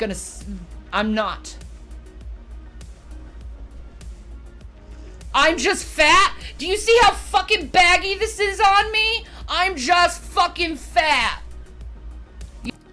Bitch, that thing hasn't been washed in years. That thing has not been washed in fucking years. When fabric is stretched like that, it's gonna look baggy on you. I mean, the hoodie that I'm wearing currently is pretty loose on me, but at the same time, it's also a 3X. And I get them. I mean, hell, we recently got new shirts for work for Valentine's Day. I ordered the biggest size they fucking had because I like my shit fit baggy. I don't like shit tight on my body. It's uncomfortable. But yeah, that thing is stretched the fuck out. And it's also probably like a 8X at that point. Yeah! Telling people they don't deserve respect. That's on you, not me. That's your Mama! reflection of yourself. Maybe you're saying you People on my stream said hi. don't deserve respect. Well, Michelle says hi back. Be poor. I'm using a large metal thing to kind of prop my door closed a little bit. That way it's open just You are a little fat. bit so my dog can go in and out. Wow, if he wants fat. Wow. Wow. Wow. I don't know who you are. Stop lying. Yeah, that hoodie could be used as a tent, but so could a lot of my clothes too. Of course you lose weight. When you starve, you lose weight. Shani was not starving at this point in time. I mean, she is noticeably thinner than she was if you go back and watch the stream where she announced that the boys had been taken by CPS. She has the moon face in that one. Her face is very round. Of course, she's not looking directly into the camera for this one, but there is a note, just like with her other streams that she did while they were at the uncle's house, there is a noticeable slimming of her face. Not a noticeable slimming everywhere else, but at least her face. I will say that much. I will give her that much credit. But she was not starving at this point, because as Dr. Now likes to tell some of his patients, you've eaten a few years in advance. You can survive with very few calories when you're that size. That is why when Dr. Now puts people who are in his weight loss program on diets, excuse me, it's a very low calorie intake. Usually it's between 1,200 to even 800 calories depending on the person's size. Most people who go and do My 600 Pound Life are put on a 1,200 calorie diet. Very small portions, no carbohydrates, lean meats only. Lots of vegetables. And they're put on those diets because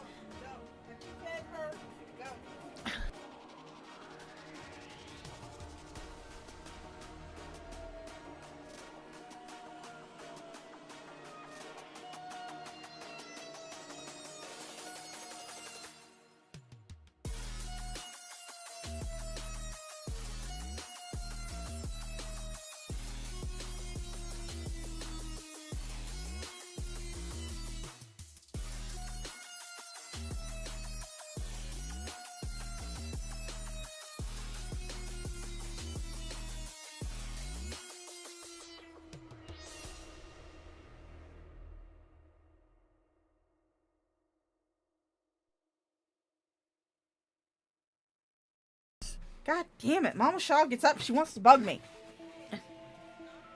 No! Hush! When you're eating less than 500 calories, you know, every couple days, every few days, whenever you try to get something. Of course. Oh, Squids actually brings up a pretty good point. It was like a couple days before this, or even the day before this, when she did this stream, that she was telling a story about how she stopped a fight between two meth heads who were staying at the motel that they were staying at. She said she ran outside and she stopped their fight, but now all of a sudden she can't walk again.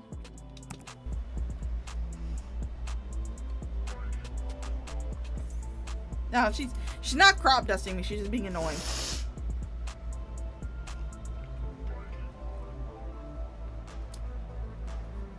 Okay, bud babe. If you're gonna continue to fucking lie like that, you're just blocked.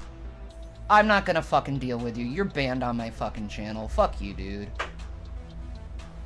You know, I'm not gonna put up with your fucking bullshit. You know, you would think if I said that about you, I would continue to say it about you. I wonder fucking why. Because I never said that to you, because I don't even know who the fuck you are. You fucking weirdo. I don't know who you are, and I don't care who the fuck you are. So this person here, she's gonna respond to this comment in a minute, but I wanted to read it out.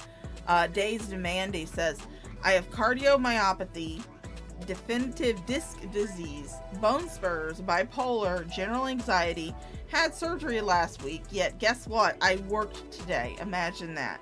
Shani's gonna respond to this, but what she says is pretty fucking funny.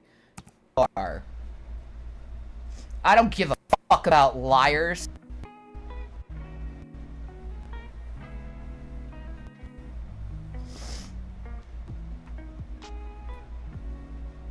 I didn't blow his money on fucking drugs. What?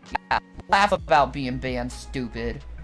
and continue to fucking lie about your shit. I'm done with your stupid, like, I have this, and I have this, and I have this, and I still work. No, I kind of doubt that someone with cardiomyopathy, definitive Dick's disease bones, bone spurs,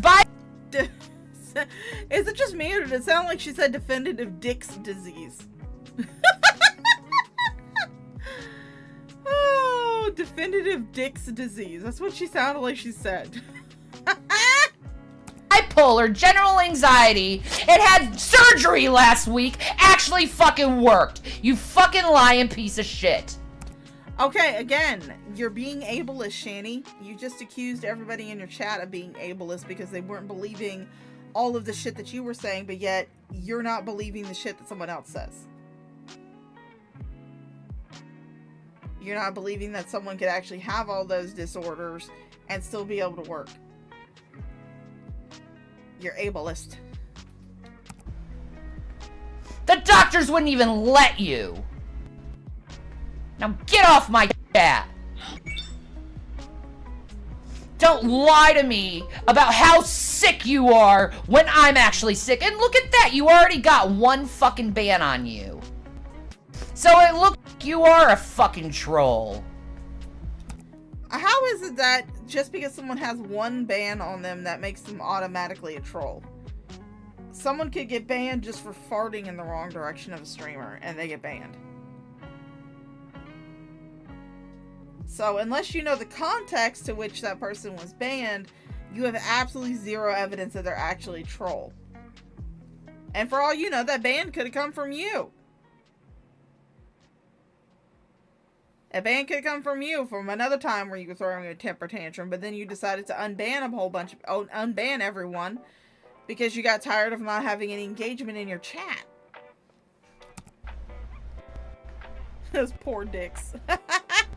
Yeah, I wonder why someone blocked you. Wonder why someone banned you. I know why.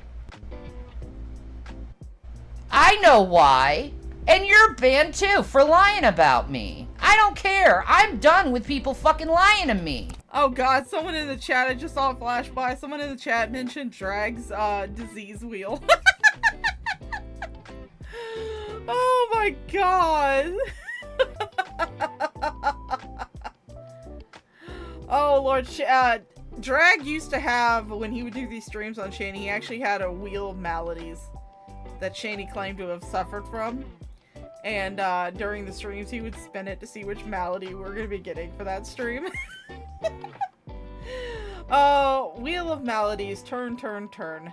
Tell us the disease that Shani will earn. And lying about me. And putting conjecture out there. And insinuation. And then people are believing it. Without even fucking talking to me about it.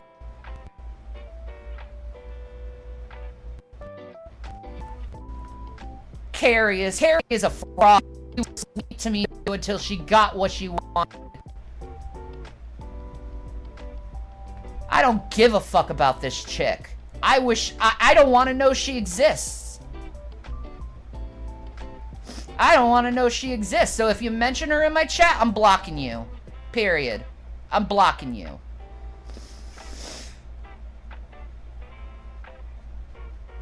I'm blocking you. Oh, look, a possible ban invader. Well, you know what? If you're a ban invader, you're gonna be fucking blocked. Seriously.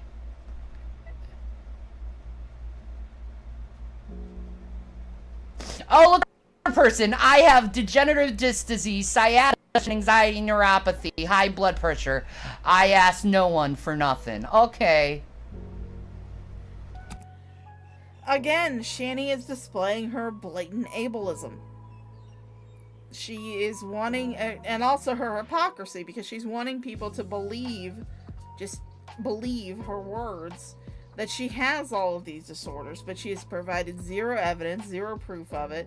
In fact, the only proof that she had for osteoarthritis was she showed a fucking printed out diagram of a hip joint that was being affected by osteoarthritis.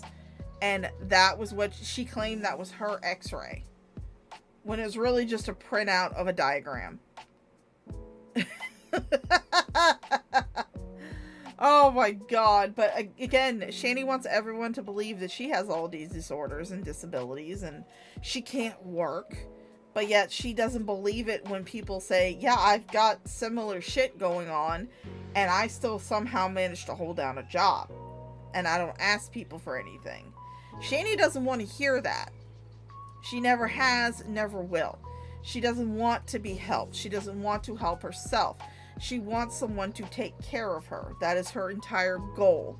That has been her entire goal since she entered adulthood and realized that adulthood sucks. Her entire goal has always been to find somebody to take care of her.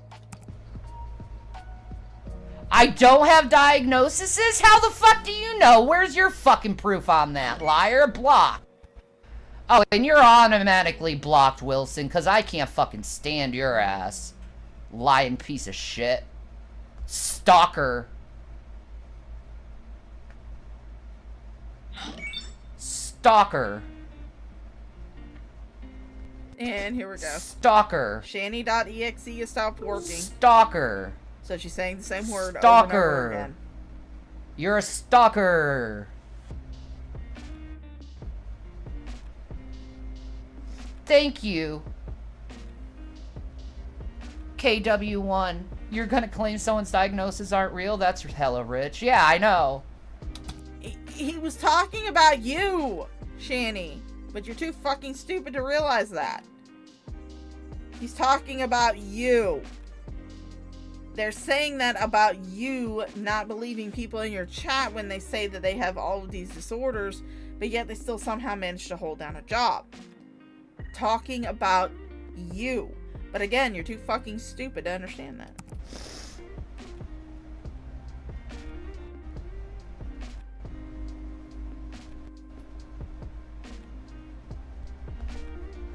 I'm not dealing with stupid people. I'm really not. I'm not dealing with stupid people tonight. I am hungry. I am PMSing really fucking bad. Okay, well, there was an old segment of my channel that I used to do whenever Shani would mention anything about her period. And that was called Shaw's Morning Shit Report. Since Shani mentioned PMSing, I figured that is a good time to give you Shaw's Morning Shit Report. This morning shit was very well formed. It was sort of a dark brown color. And it was rather thick. I will say that much. But it was very well formed. It happened probably about 20 minutes after I woke up. Because I got up, I had to pee. Came back in here, sat back down, and then realized that my colon was telling me that it was time to take the kids to the pool. So I got up and took the kids to the pool. But yeah, it was very well formed. It didn't smell very good, I'll tell you that much. But it was very well formed, very compacted, wasn't too loose, wasn't too hard. It slid out with a little bit of effort, but you know, I still had to bear down, but it came out, plopped in the toilet, wiped my ass, and I got up and came back in here. And that has been Shaw's Morning Shit Report. I do not hate my kids. I love my sons with everything in me. She don't got no truth about me. Fuck you. Get the fuck off my channel. No, I'm not the common denominator. Thank you very much. I'm not a whole bunch of people bullying one person. That is called, you are a common denominator. Adjusting my chair again. You are a common denominator, Shani, because every single relationship, every single friendship, every single interaction you've had with people has led to people hating you because of your behavior. You are 100% the whole common denominator. Yes, I did wash my hands.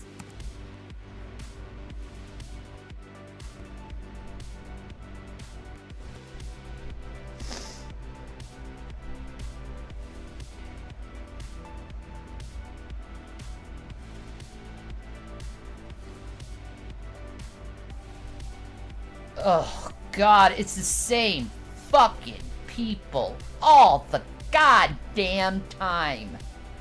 Saying one line. You know what? Fuck you two. And you using my name. Go away.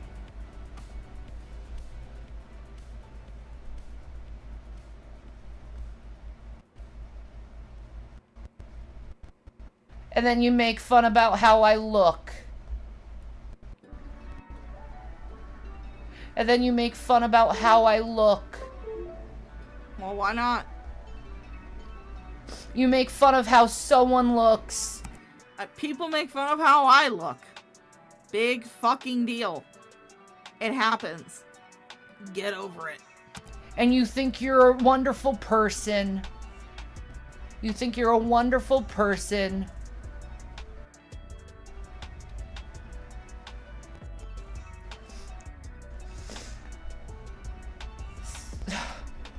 Just love these picture. No proof. Like, you say all these things, but you show no evidence. It's hard to show evidence in a live stream chat. When you can't link videos, when you cannot show pictures. All you have to do is go to reaction channels and you'll see the evidence for yourself. Because it comes out of your own fucking goddamn mouth. You show no evidence. Seasick, I did not have to dump the bucket because I was on the toilet. Because I can get up and go to the toilet. I ain't that fat yet.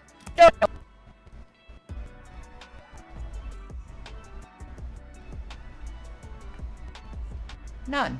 No evidence. None. No evidence. None. No evidence. None. No evidence.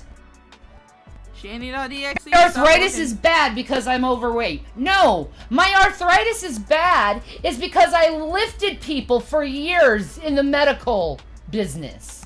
No, you did not. No, you did not. The closest thing you had to fucking medical experience as far as the medical field goes is being a glorified janitor and front desk clerk at a group home. That is the fucking closest that you've ever come to being in the medical field. You were never a CNA. You were never a nurse's aide. You were never any of this shit. You didn't lift people. And if you lifted people to the point where you injured yourself, you weren't lifting them properly.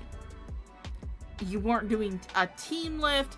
You weren't using the appropriate mechanical assistances that they have in group homes and nursing homes and stuff, like the Hoyer lift, the standing lift, things like that. You weren't using proper body techniques.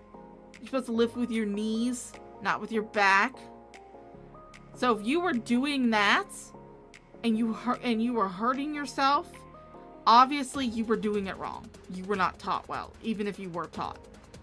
And I'm giving you the utmost grace, saying that maybe you did have a little bit of hands-on patient care, but if you were lifting people to the point where you were hurting yourself, you clearly were not doing it right.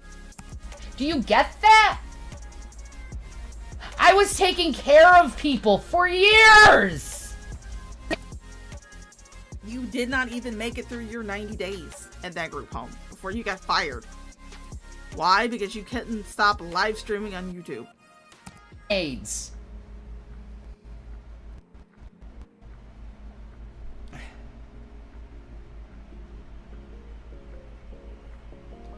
But again, Red Feather, if she was, and this is giving her some grace, but if she was a nurse's aide at any point in time, and she, especially for the short amount of time that she worked in the medical field, if she was lifting people and got injured while she was lifting people, then she was doing it wrong.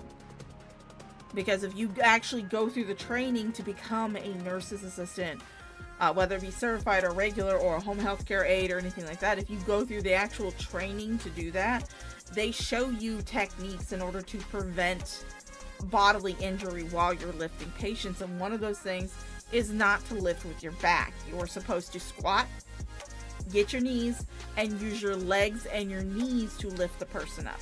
You are not supposed to be using your back, because your back muscles, compared to your leg muscles, compared to any muscle in your body really, your back muscles are very small. and they can be easily strained with excessive amounts of force.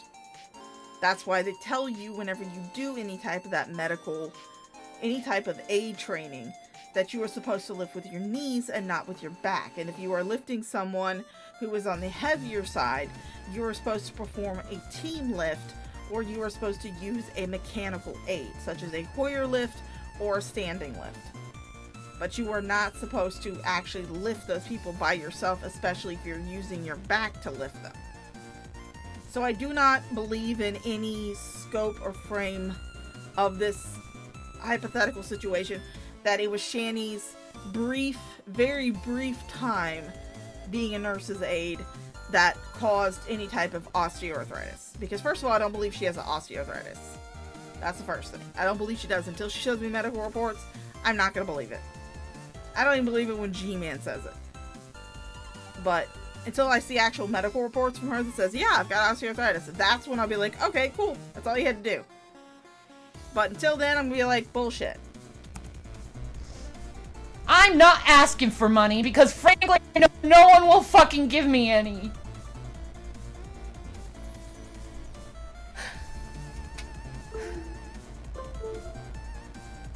Nobody would give me money, guys. I need money. Guys, I need money. Give me money. Give me all your money.